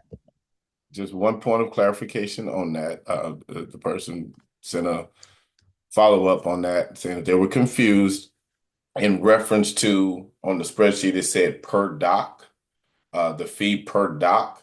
What does that mean? That's a What is full per dock. dock? That means you're mining with 18 docked miners. Gotcha. See, it doesn't matter what miner you have. If you have a navigator, you're going to spend 72 cents for 18 miners. Okay. Now, let me change this to one miner so you can see. You're going to spend 50 cents if you're only mining with one. So why not throw all 18 in there? Gotcha. So dock means not each individual dock. Dock in this reference, in this instance, means your entire dock, available Yep, per docking dock. So space. Yeah. Okay. yep. So if you're mining with one wallet account, a per dock, it could per dock, in this example is one miner. Now you're going to see down here, if you're doing that, nobody's in profit. Nobody. You're just not. It's not going to happen. Even with the future market value, with 10,000 users, still only mining with one miner. I use the same figure. It still would only drive up the market value to 1496. It still drives it up because the ecosystem drives this up. Right. Okay, that's what the ecosystem would drive up with those miners, but you would not be in profit at that level. Got it. Now, if you're mining with two miners, it's still 50 cents, but it would drive the market value up to 27.48. And the only one that would be in profit would be the Titan when it made it to 27.48. Nobody at the current market value, which would be the stable market value, with those miners, still you wouldn't be in profit. Now, if you were to take it to 3, just to give you an idea, you're still mining, okay, it's 30 cents, 50 cents. It's still 50 cents, tier 4, $1.33, level 6. And now at the 43.21, because the ecosystem would drive it up to that value, this is what you would be looking at with that future market value, however long it took the ecosystem to drive it there. But nobody's still down here, even at $9.53 would be in profit. So I did this on purpose because there's a lot of people that undock miners and they don't utilize their full mining power because of the fees. So now it doesn't matter if you're mining, how many miners you're mining with on the fee side of things. Everybody has the same fee, no matter what type of miner. It benefits you to mine with as many miners as you can to get more MoveQuest. The more miners you have of whatever level or whatever tier they are, the more mining power you have. It benefits you because you're mining more MoveQuest, but on the fee side of things, you won't need to undock miners because of a fee, okay? Because everybody has the same fee. And then when you see there, everybody's in profit at that level when you're mining with 18. So you want to beef up your mining power. You want to have as much mining power in that dock as you can possibly have. I don't want, when you sit here and you study this, I don't want people to have to undock miners to cover their submission fees. I want you to be able to mine as much MoveQuest as you can. If you're mining only with one or two miners, people don't think it's worth it. There's not enough MoveQuest coming in, but I can't accommodate every person's financial abilities. I can't. It's impossible. So this is the fairest way, is to section it into 6 levels of submissions. Each level is higher. Each level does have a higher submission fee, but it also emits more of that MoveQuest from your proof of physical activity. And every miner has the same fee. Doesn't matter what you're mining with. That will also make it more competitive to get the higher powered miners in that mining dock, because you will benefit. I think this is amazing. And Somebody wants to mine with navigators.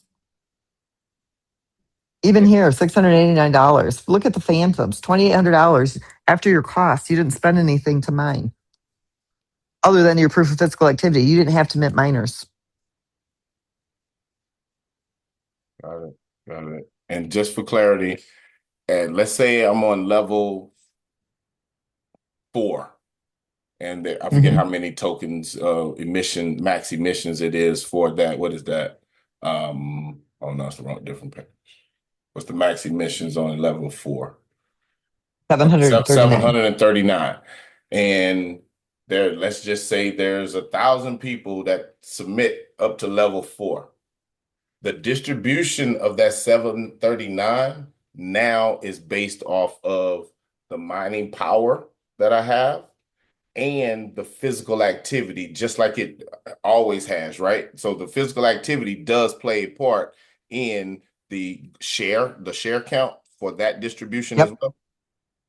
Yeah, all of that is the same. Okay. So the more you move, the more hashes that you're generating, the more MoveQuest you mine. Gotcha. The only thing that changed is that there's not a lower fee for lower powered miners. It doesn't matter what power you're using, it's the same fee. Everything else is exactly the same. Your physical activity, the more you move, the more you mine. If you boost, of course, that's going to increase your mining power. And then, like I said, if you look here, like, okay, let's just say you were saying 1,000 people, right? Mm-hmm. The emission is still 739, but it would only make available for mining 125 MoveQuest out of that pool. This is why I said what I want to do is allow people to pump up their submission. So maybe I want to submit on level 4 times. Okay. Now that would increase the amount that could be emitted. So let's say there was 1,000 people and they wanted to submit 4 times, right? Okay. That's 4,000. Right. So what does that do? Now 500 have been released. This gets that MoveQuest into your hands that's available. There's only 7,200 per day for the first 4 years. I would really like the community to have as much of that as possible. Yeah, it's great that the ecosystem is sitting on 2.1 million, but that's a lot of MoveQuest because as the market value goes up, that 2 million MoveQuest is going to last a long time towards the liquidity pool, if you understand what I'm saying there. We have plenty of MoveQuest.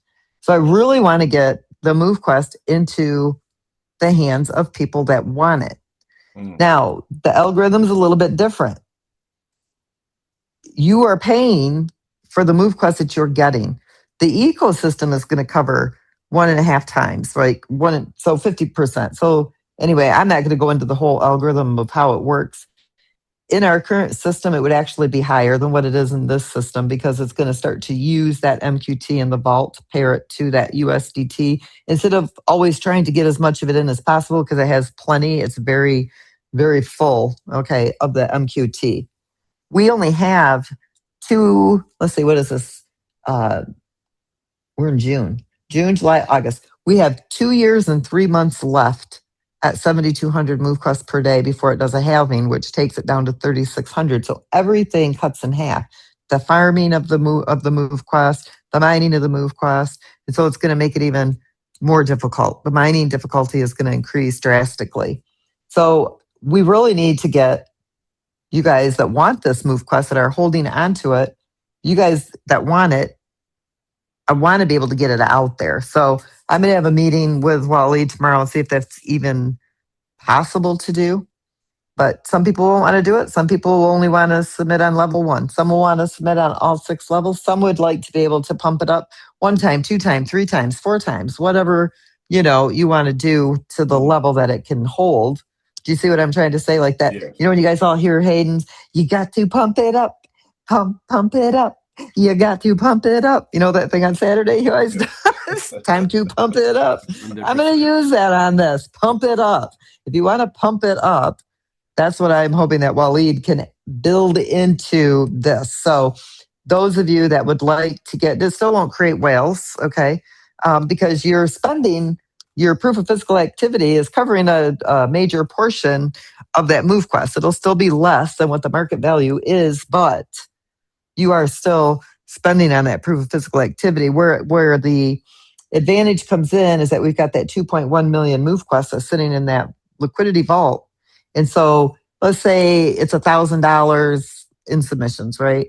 So that means, let's say $100. $100 come in from submissions. That means we can take out about 16 MoveQuest from the liquidity vault, pair it to that, and put that into the pool. Where right now the ecosystem is more about absorbing as much of it as it can get, trying to do market corrections, but we're really at a good place in that liquidity vault where it can start to benefit the community itself. So I'm implementing that into these fees, which brings them down. Okay, you guys already know just in the current system that you're spending more than $1.28 per day, I'm pretty sure, aren't you right now? I don't even know what the fee is, but is it higher than this right now for a Titan, $1.33 a day? Yeah, it's about 377. So say it's going to be lower. So it's this having these levels is going to be advantage to all of you. Mm-hmm. So if you're already used to spending more and you want to pump it up, that's my whole point is, giving you the ability to do that. And by making the fees the same for every miner, it allowed us to lower them for even the higher powered miners. You already spent the money to mint these higher powered miners or to evolve them. It's not your fault that people are mining with navigators or trailblazers or explorers. And so why should you have to pay a higher fee? You already spent an expense, a higher expense for your miners. So with all the things that have taken place, where the liquidity is, where the reserve is for the liquidity, where the MQT liquidity vault, what it's holding, it only makes sense to do it this way. So the fees are the same no matter what miner. It's just up to you how many miners you use and how many levels you want to mine. So now even that is in the control of all the users. If somebody can't afford to do all 6 levels, that's great. They can still mine at the first level and they're still getting the MQT. They're still benefiting their health. They can still, participate in the ecosystem. But people who can afford to mine all 6 levels, they can get more of the MoveQuest. They can spend more money on the submissions. That's what it would take. The liquidity vault will back up a lot of what is coming in or pair to it. So there's so many things that, I just think that this is how you accommodate all people's different levels of financial ability without having to cripple everybody, because we try to keep it in the middle so that everybody, so it's affordable to everybody, but that's really impossible because everybody has, a different idea of what they can or cannot afford. And so this fixes all of that. Now you have control over how many levels you're going to submit on, how much MoveQuest you're going to, mine based on those levels, but the fee is the same for everybody. Got it. And I think you just covered the question that Randy had. And he was asking about the difference between level 1 and level 2. And it's simply just another pool of MQT that is available to be able to earn on a daily basis. And there's a cost difference between the two. It's just more tokens available. So this pool this pool, it's a mining pool, one pool that can emit 3,697 MQT per day. And each level has a max amount that it can emit, distribute. Yep. The level 1 pool, its max is 92 MoveQuest. Level 2, 185. Level 3, 277. Level 4, 739. Level 5, 998. And level 6, 1,294. So some people may want to submit on 4 levels and this is what I'm going to talk with Waleed about, maybe you want to pump it up on level 6 so you can get more MoveQuest. Not on all levels, but on level 4, level 5, level 6. I'll let you know on Thursday exactly how that's going to work out. But each level within the pool can allow X amount of MoveQuest per day based on the submission for that level. So each level has its own fee, its own emission, and its own emission rate. So if 1,500 people were submitting, only 38 of the MoveQuest would be mined out of level 1. Only 75 out of level 2, only 113 out of level 3. You see, that is what would be mined with 1,500 wallets submitting. Now, this is why I want to do the pump it up, right? So that you can pump it up to get more on your physical activity. But if that's not possible, we won't be able to do it. That's just all I can't. I don't know what the smart contracts ability is. I always make things so difficult for Waleed. I don't know that he's probably going to lose his mind on me, but It's a good thing. and I'm just put this up at 10,000. If we had 10,000 users submitting, all of the MoveQuest would go out. You see that? Yes. Let's see if 7,500 would get it all out. Mhm. 7,500 gets it all out. Let's see if 5,000 does. Does it? Wow, it does. So 4,500. It distributes it all on level 5 and 6. It doesn't distribute it all on level 4, but it does on the other. So only level 4 at 4,500. So between 4,500 and 5,000 submissions a day would release all of that MQT, all 3697. But the liquidity doesn't suffer from it because the fees cover that. Right. So that's the other thing people have to understand. That changed. Okay. That's the big thing that really makes a difference here because your navigators would only be paying 5 cents per miner. Okay. For the existing pool, they're paying 18 cents on level 1. So is a Trailblazer, so is a Phantom, so is an Explorer, Vanguard, and a Titan. The Vanguards and the Titans are not absorbing the majority of the cost to mine anymore. Everybody shares in the mining based on a set fee, right? It's a fee for all miners, whatever that tier is. It's not this fee isn't set. It does go up and down based on the amount of miners and what the liquidity is at. This will begin to go down. I can tell you what the lowest, let's see how this is. What is the minimum? Look at my algorithm. Max emission is 0.25.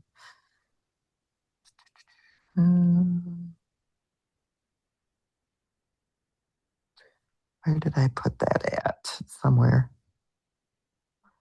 There is a minimum. Is this the minimum? Max emission.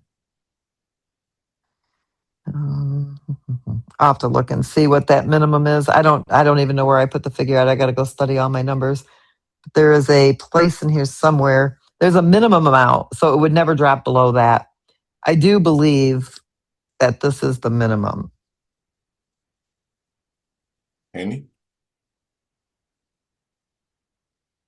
Let me see here. I want to go see where this is at. That means it doesn't matter how many people were mining. It would never be lower than that. Max emission. Oh, right there it is. There. I knew I had to go and look at the.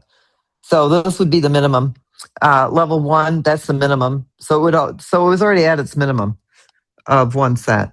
2 cents on level 2, 3 on level. So each level, 1 cent, 2, 3, 4, 5, and 6 is where that minimum is. So 2 through 6 have not hit that yet. No, maybe 2 did. 3 didn't. 3 through 6 have not hit their minimum yet. Because the minimum on 6 would be, what is 6 cents times 18? 6 times 10 is 60, $1. Oh, yeah, it is. It's already hit its low. Yeah. Oh, no, it hasn't. Right here's the minimum. So 6 times 18. What's 6 cents times 18? 10 times 6 is 60,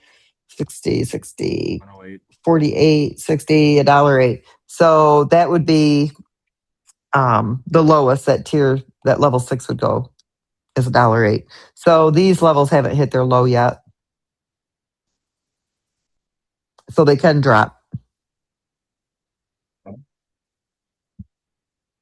Basically a penny a level. per miner. So so they can go lower, and that does happen, which is good. More people that are mining, the lower your fees go because there's more people mining, right? There's more people submitting. It doesn't, and that benefits the community too. It really, when I say it's a community driven project, it literally is. The more community, the less it costs. The lower the community, it does cost more because it's a lower community. But the emissions compensate for that and bring that down. Gotcha. And boosts apply across the board like they do right now, correct? Yep, all levels. Perfect. Perfect.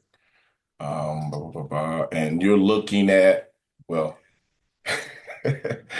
I won't, for any of I don't you, think it'll be that long. I think I would like to see this done very quickly. So I'm going to have Wally just focus on this period. I don't think it's going to take him as long as maybe what he thinks. It's not much different from the algorithm that we already use. The only difference is that there's 6 levels because otherwise our current pool, our current pool already has this. It's got a daily max rate and it's got an emission rate. That's already in place. The only thing that changes is that he's got to implement additional levels into that pool.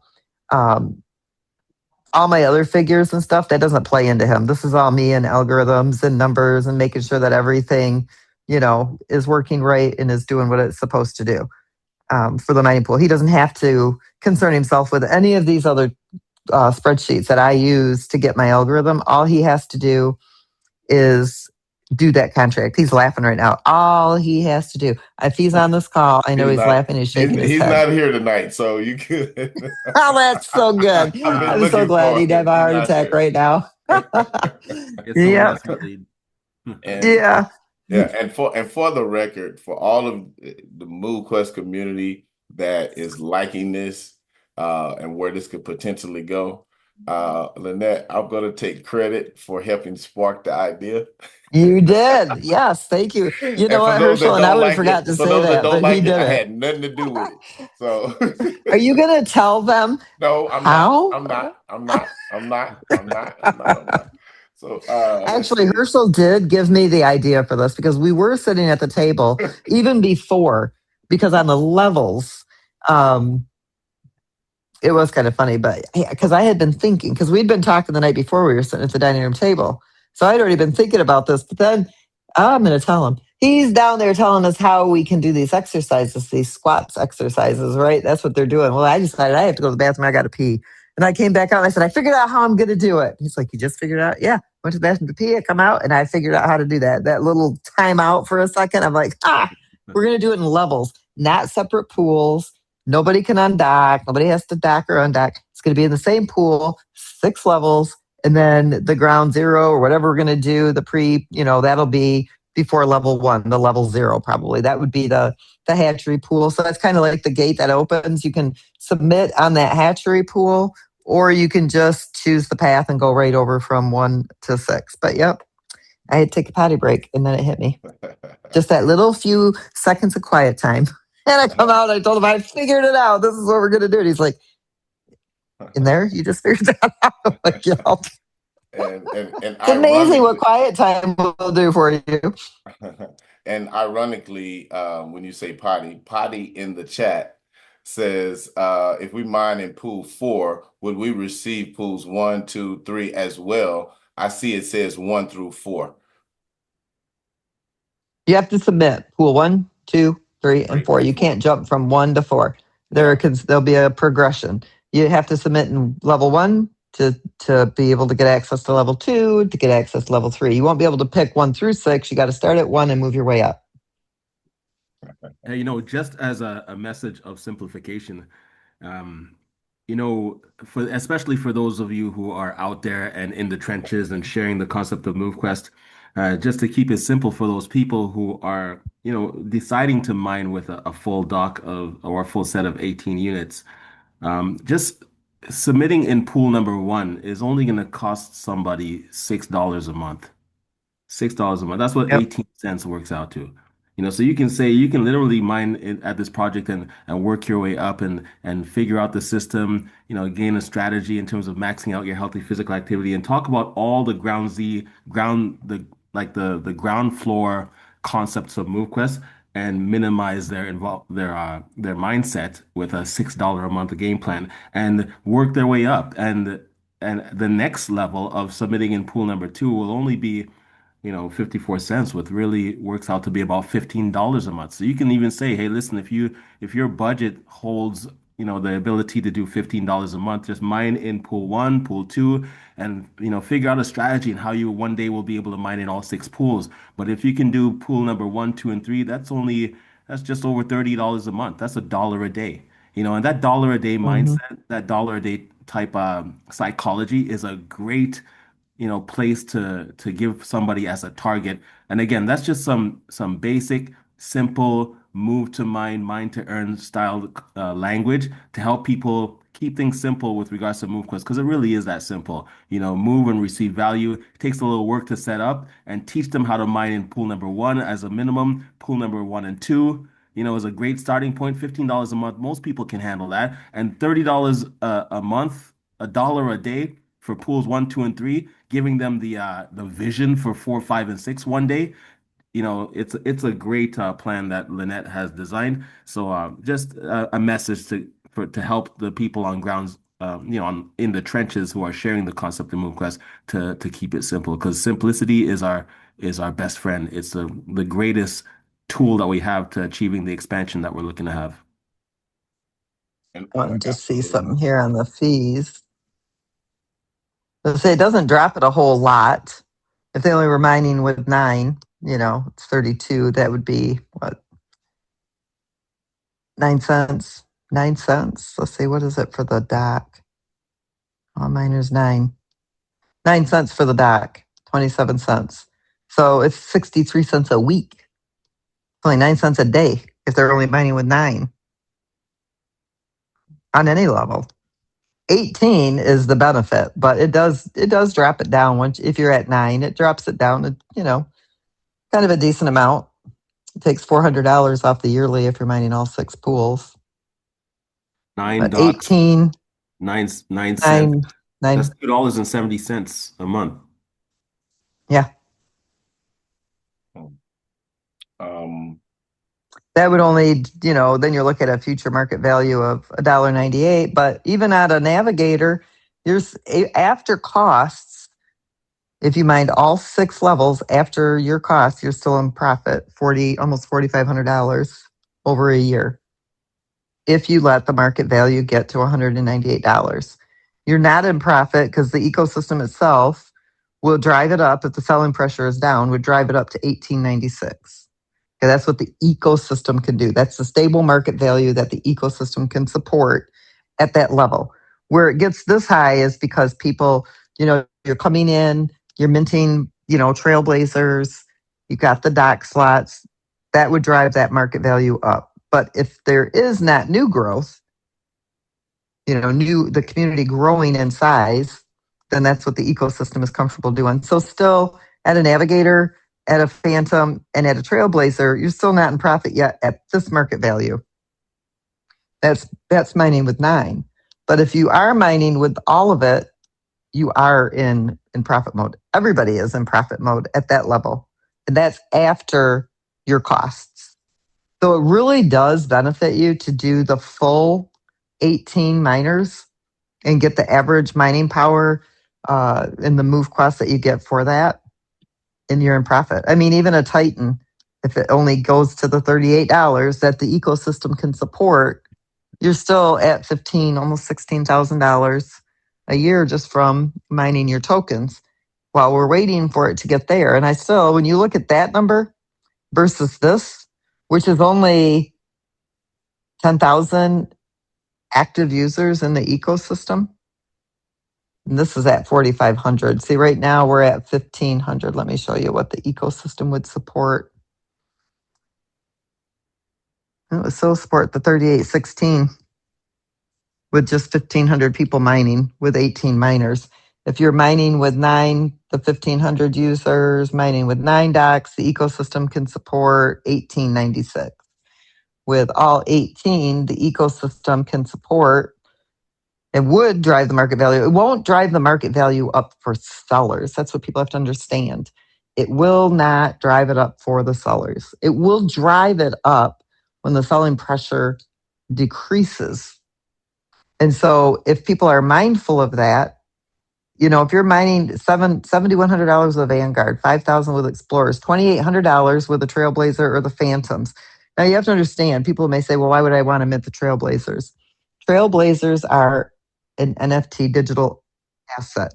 You can lease those out and you can evolve them up to higher powered miners. If you're evolving them up now and you're actively submitting in August, you're going to get all of them back. We're only doing that one time, and that's our 2-year anniversary celebration for our community. Everybody who's Evolved Miners will get their Evolved Miners back as long as they've been active in the ecosystem and they're submitting.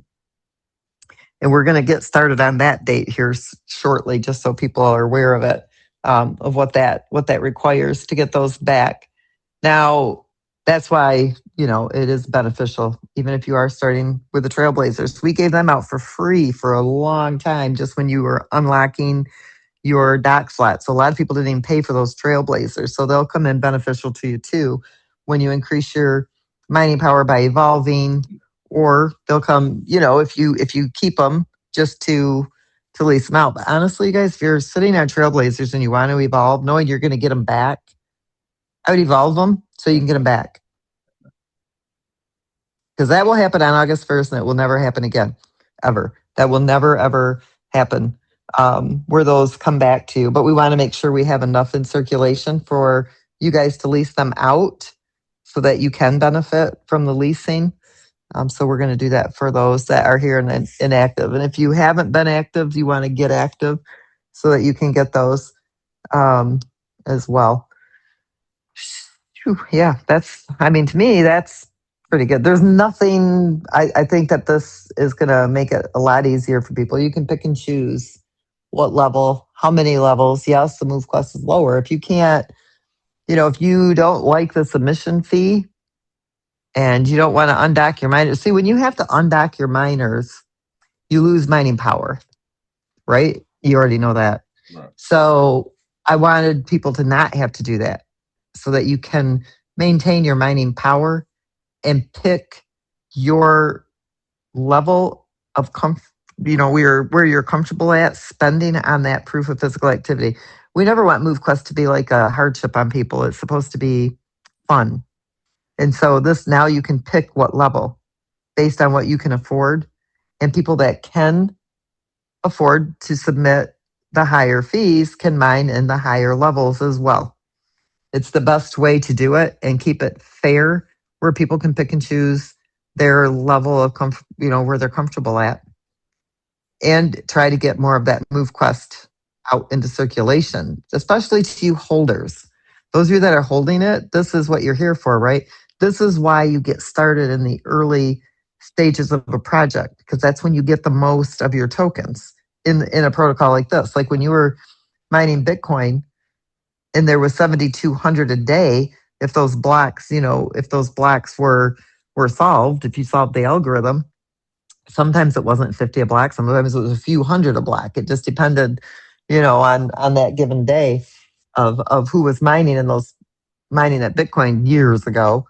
But so I kind of wanted to get back more to that, where people can mine and you can get your hands on that MoveQuest, because the ecosystem has all it needs. I mean, it's got tons. It's sitting on 2.1 million MoveQuest tokens. That's so many MoveQuests. It's not funny, for the liquidity. And as the market value goes up, it takes less. So that MoveQuest will last a long time. So we want to get it in your hands, but you're going to, there's a fee to that, right? You got to pay the submission fee for the higher levels of mining. Just like in Bitcoin, you had to pay more money for that mining power. You had to pay more money for the electricity. You had to pay more money for the computers and all of the power that it required. It's no different here, except of course it's a lot less. It doesn't cost nowhere near what it would have cost to mine Bitcoin nowadays, but we want to get it in your hands because we don't want a shortage when this does take off, and we want our community to benefit from that MoveQuest as much as possible. So I would love to see that 3,700 going out a day. That would be great, especially for those of you who are holding on to it, because that's your future wealth. We want to make people stupid rich. I love the word stupid rich because most people can't imagine themselves with millions of dollars. And I want our community to just be crazy rich off this project. And it's so easy to do. You just have to, strategize and do it right. And of course, don't sell when it's $5. That's the silliest thing I've heard. And don't sell to submit. You'll be able to pick your levels that you can afford without selling your MoveQuest. Hold on to your MoveQuest. You want that MoveQuest. If you want to sell it, sell it. Like I said, I don't care. But for those of you that do, you're doing this for your future and your health, don't sell your MoveQuest. Hold on to that. And if you guys do, it doesn't take that long because the ecosystem will kick in. It can't kick in because of the selling pressure. Let the ecosystem do what it's supposed to do. I mean, you're only hurting yourself. You guys decide, the community itself decides. And unfortunately, there's more people that submit than actually come to these calls. It would be really nice if they would engage and come to these calls and would learn the strategies and what to do, because then those of you who do come to these calls wouldn't be so frustrated because they're the ones that are selling, because they don't know what's going on, because they're not engaged. But, what do they say? You can drag a horse to water, but you can't make it drink. Absolutely. But I'll tell you what, I've been doing this for 4 years. 4 years of my life I have dedicated to this. I am ready to get this horse and buggy show on the road. I am really over the silliness. And so that's why I'm just kind of being frank tonight. If you have to sell your MoveQuest to submit, pick a lower level and submit there and stop selling your MoveQuest, because the rest of the community would really like to see this take off. And if you're stopping it from taking off, you're starting to kind of irritate us. Plain and simple. You're irritating me. Like, let this thing do what it's supposed to do. Let it change your life. Stop getting in your own way. Get out of your way and let this ecosystem do what it can do. I mean, I don't know how much more I can be blunt about it or how much more I can stress it. This ecosystem runs on its own. Let it do what it wants to do for you. I mean, we've spent so long creating this project for everybody to take advantage of. I just want to see it do what it can do. Lynette, you said you're being frank. And so do you guys. You said you're being frank tonight. Newsflash. Am I frank all the time? So, a couple other quick questions real quick Okay, I'm being more frank tonight. Before we get out of here. Julie asked the question, how much will these cost dynamics change when taking the launch of the blockchain and all the other chains into account or consideration, and as well as leasing? Okay, say that to me one more time. How much will these cost dynamics change when taking the launch of the MoveQuest blockchain and all the other chains? And she finished it with as well as leasing. So how will any of those things be impacted by what is being implemented? They're not impacted by this at all. Okay. So this is just the mining period.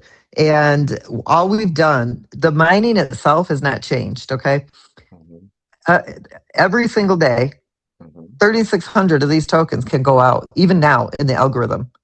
The problem or the difference is that there's a different set of fee per miner, and the emission is based on how many people are submitting. Okay, the only thing that has changed in this is we've added 6 levels of mining, and all the submission fees are the same for all types of miners across the board. Okay, period. So navigators don't pay less than a trailblazer. Trailblazers don't pay less than an explorer. Explorers don't pay less than a vanguard, and vanguards don't pay less than a titan. They all have the same fee. It doesn't change the dynamics of anything else. The only thing we did was give 6 levels so that people can choose their level of comfort of where they're comfortable at. Okay, for the fee to submit. If you can cover all 6 levels, then you could submit on all 6 levels. If you can't, then you submit on level 1, maybe level 1 and 2. You can pick and choose so that now you're in control of that fee. You can utilize all of your miners without having to lose mining power because you had to take and undock miners because the fee would be too high per miner for you. So that solved that issue. Now, if you spent the money to mint miners, you can utilize all of your miners without it affecting what your mining fee would be. So we just broke a pool into 6 levels, giving people the ability to choose the levels, how many levels they want to mine on, how much MoveQuest they want to mine per day, and based on their mining power and their proof of physical activity. It's not based on a fee anymore, based on mining power. Where it could have a beneficial impact when we do go to the other chains and when we do deploy our blockchain is that there would be more MoveQuest in circulation with a much deeper liquidity pool than what we have now. And so when the demand is here, the market value would inflate, right? It would stabilize, which it would have stabilized no matter what, but it would inject that liquidity faster. And you would have the MoveQuest for that demand at a higher market value. And it also helps you be in profit sooner. The way that this is set up with those 6 levels of miners, you don't have vanguards and titans carrying the mining fee for others. That's really what has happened when you think about it. I only minted Navigator, so I get to pay less in my submission fee, but I paid more to mint a Titan and I have to pay more to submit. You made a choice what level of miner you want.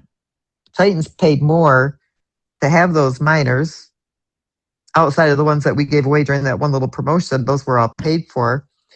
And so they get to pay the same as a Navigator.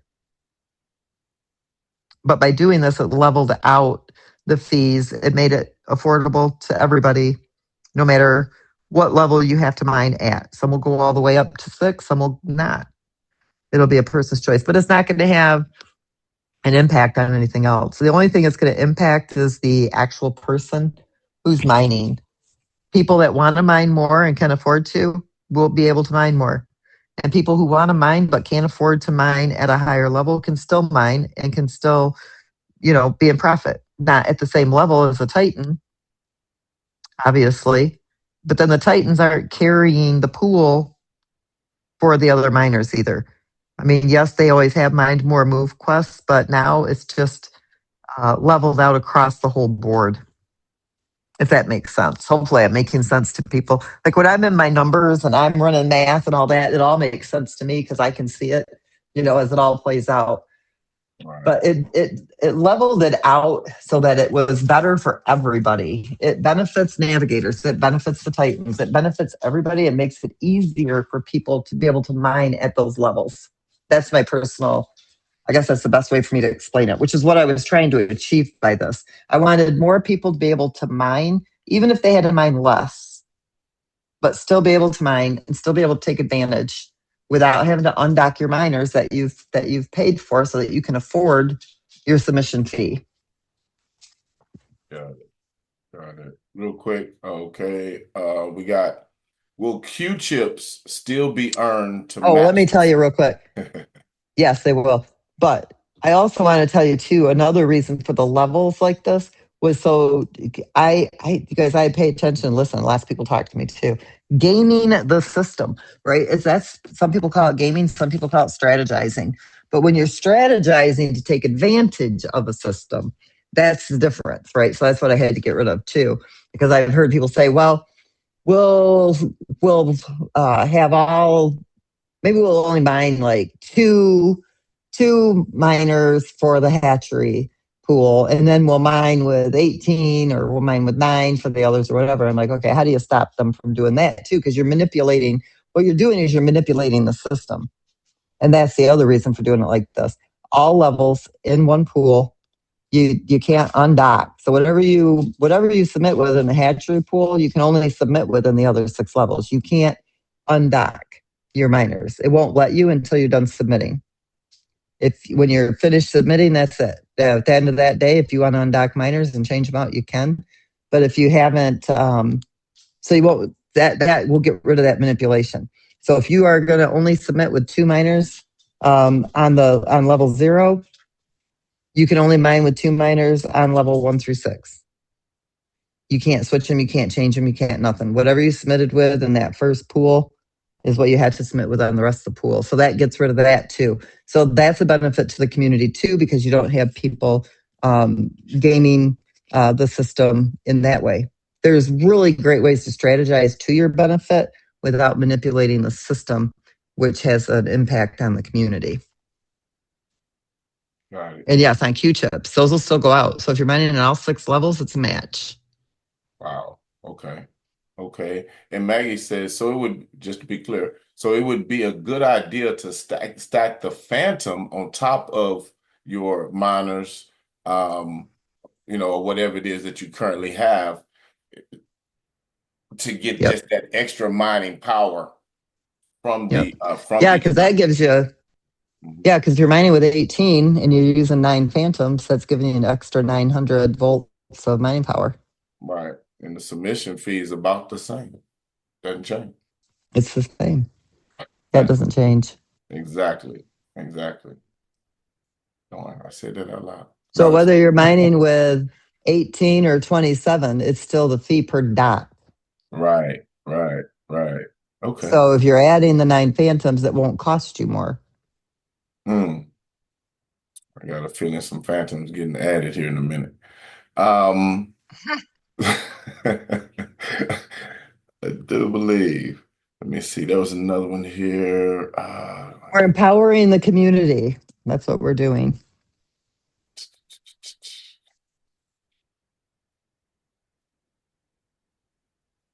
And here's the other thing, the dynamic of this as well. If people are selling, they're not hurting the mining pool because the submission fees, aside from the 50%, it's not even 50%, it's really 25%. It's 1.5 times, which means the submission, what you're covering, plus whatever's coming out of the liquidity vault, you wouldn't profit enough to sell your MoveQuest at its current market value. You would want to hold on to it until the market value goes up to be in profit, which will also benefit the community because people will hold on to that MoveQuest a little bit longer, even if it only goes up a few bucks before they sell it, then they would be in profit. Where now, if you mine it, you know, one, if you're at a loss because of the fee, nobody likes that, even though that's normal for this type of a protocol in the beginning stages before the community grows. But now it will stabilize that pool better because now the algorithm and the ecosystem is going to utilize that liquidity vault, which is going to help the user and it's going to stabilize that market value. So it will help that market value go up faster too. We really want to get the market value up so people can sell.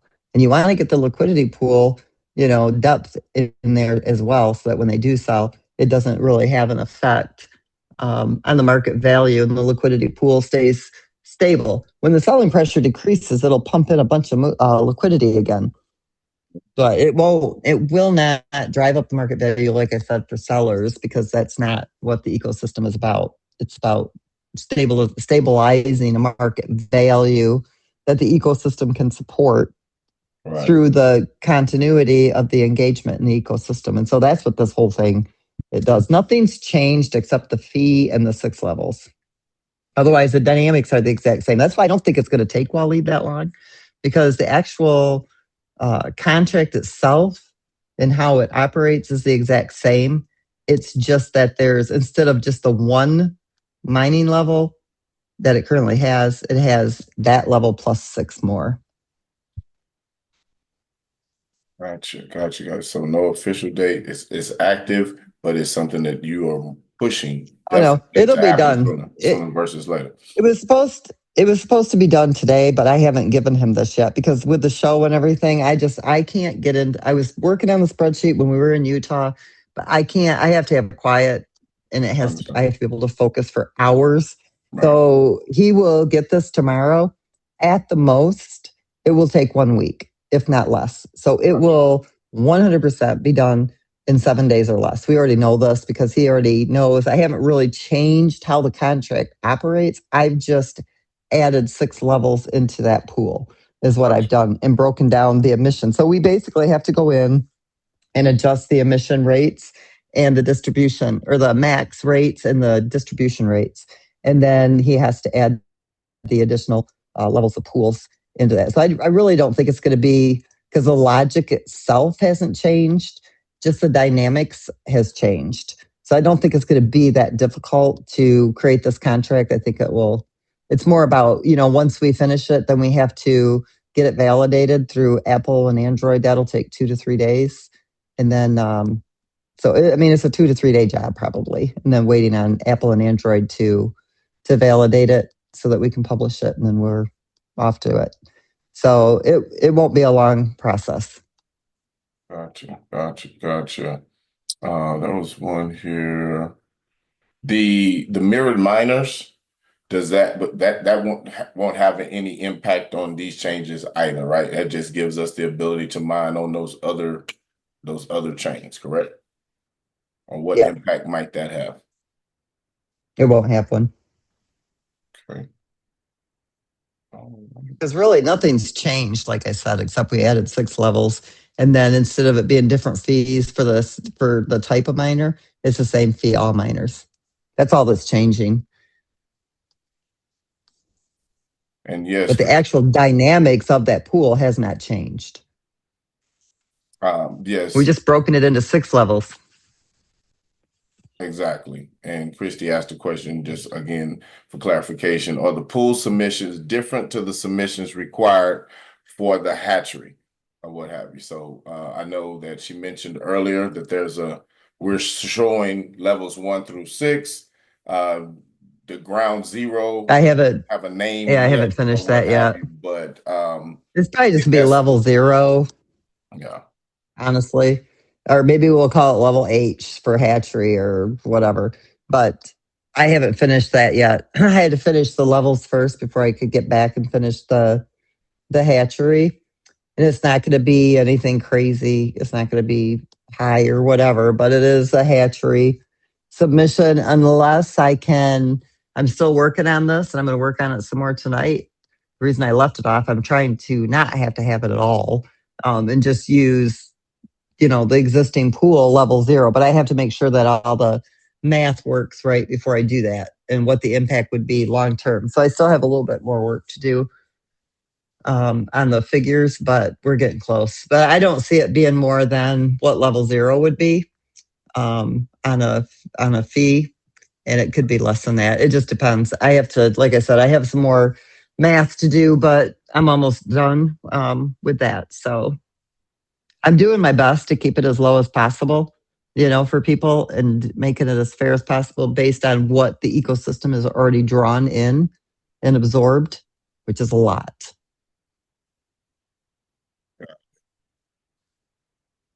That has been the benefit of all the sellers, you guys. Because the ecosystem absorbs so much of it. Gotcha. All right. There was one other one here.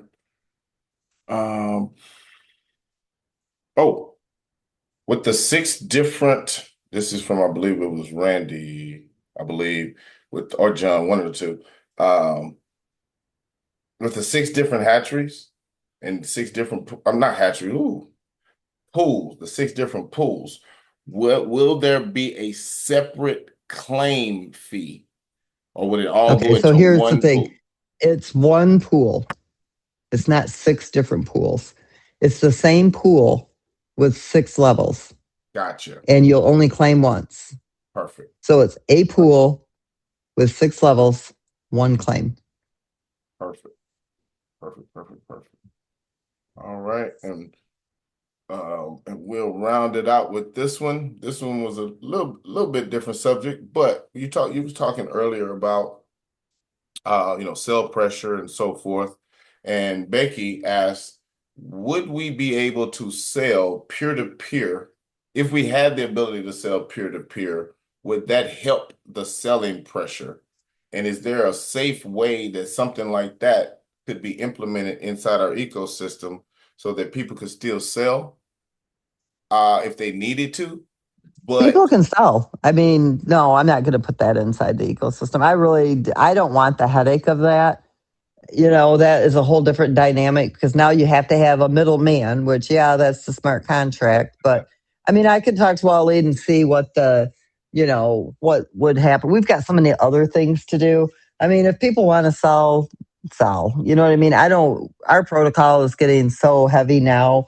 We've got so many, it's already so complex. You're just adding another layer of complexity. And I mean, if I'll have to look at that and see. But honestly, I mean, if you're going to sell. We're not going to sit here for long. You know what I mean? And with the way I've got the new levels and the pools and stuff, I don't really care if people are selling. I mean, if they want to sell. It benefits the ecosystem, quite frankly. It's not benefiting you. And it would be really nice, if people didn't sell, just so that it could get its market value up where the ecosystem wants to support it at. But as far as like having this peer-to-peer selling and all, I don't know that I want. I'd have to talk to my lawyer about that too. I don't know what the logistics of that are. I don't know. I'd have to see, if that's even something that we could do, if, regulatory wise and stuff. That's a whole different beast. You know what I mean? And maybe it's not. Maybe it is something simple. Maybe it wouldn't even be an issue. And maybe my lawyer would say, yeah, there's no problem with that. But somebody's got to be in there to intercept that. And we're not an exchange. MoveQuest is not an exchange. And I don't want to be an exchange.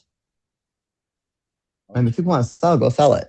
I mean, honestly, that's the way I feel about it. Because then you're looking at, okay, what's the fee going to be? What's the tax going to be, or not tax, but transaction fee going to be? Who's going to get that? And I mean, it's just not.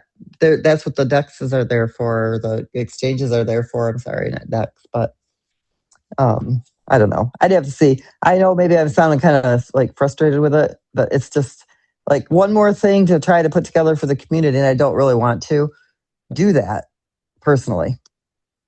Gotcha. Well, we're about to hit the 2.5 hour mark. You let me know if there's anything else in particular if you want to share, and we will go ahead and let everybody have the rest of their evening, ma'am. I don't have nothing else to share, but Thursday we'll have it completely buttoned up. And you never know. Maybe it'll be Friday or Saturday and this will go live. But hopefully everybody likes it. Does everybody understand what we're doing? Does everybody like it? I'm hoping that they do. Sounds like a plan to me. Well, I am going to try to work the spreadsheet out where the front end can be on the site for people so you can kind of figure up what it is that you can do. Because I think those come in handy. That's why I put all the data on the dashboards for you guys. This is all stuff I look at every day, all day long. If I need to look at it, you need to look at it too. This spreadsheet, it will help you strategize what you're doing. I'm going to try to incorporate the hatcheries also into the front end of this. So if we can get it up on site, I will. I think it'll be a good worksheet for people. Perfect. Well, all righty then, everyone. We're going to go ahead and close it out here so I can go ahead and start uploading this recording so we can get it out for those that want to hear it again. And I'm sure we'll get more details and walkthroughs and information as to how this is going to work and what it really looks like, so we can get our heads wrapped around it as we move forward. Until next time, everyone, we will see you. Keep moving, keep stepping, keep submitting. See you next time. Bye, everybody.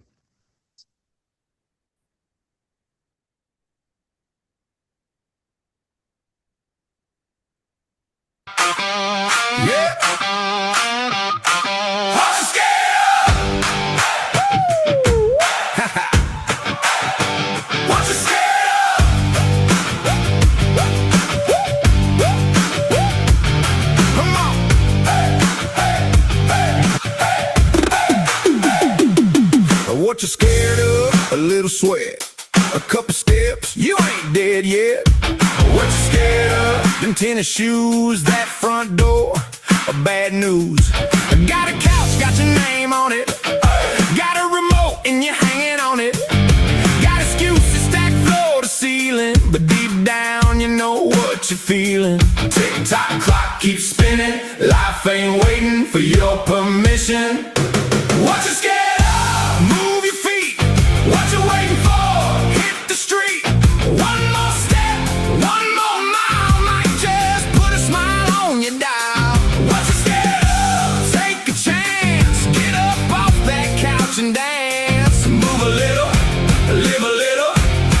a little.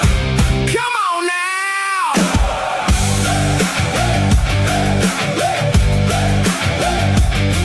What you scared of? A little work, breaking the sweat, getting some dirt. What you scared of? Looking silly? Trust me, buddy, you ain't alone, really. Half the world's trying to get in shape, other half looking for an escape.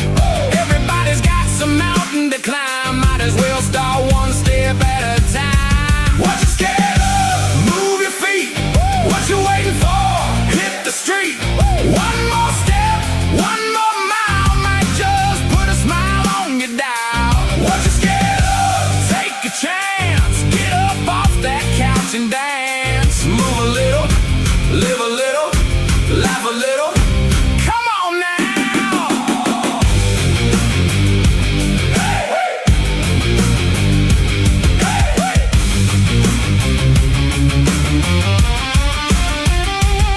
Maybe you're scared you fail, maybe you're scared you quit, maybe you're scared you start and actually stick with it. Maybe you're scared to change, maybe that's what it is. Maybe the person you're becoming is bigger than where you've been. Hey! Who's afraid of a little movement? Hey! Who's afraid of a better life? Hey!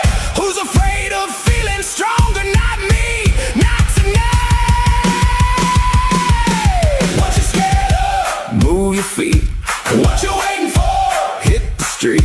One more step, one more mile. Living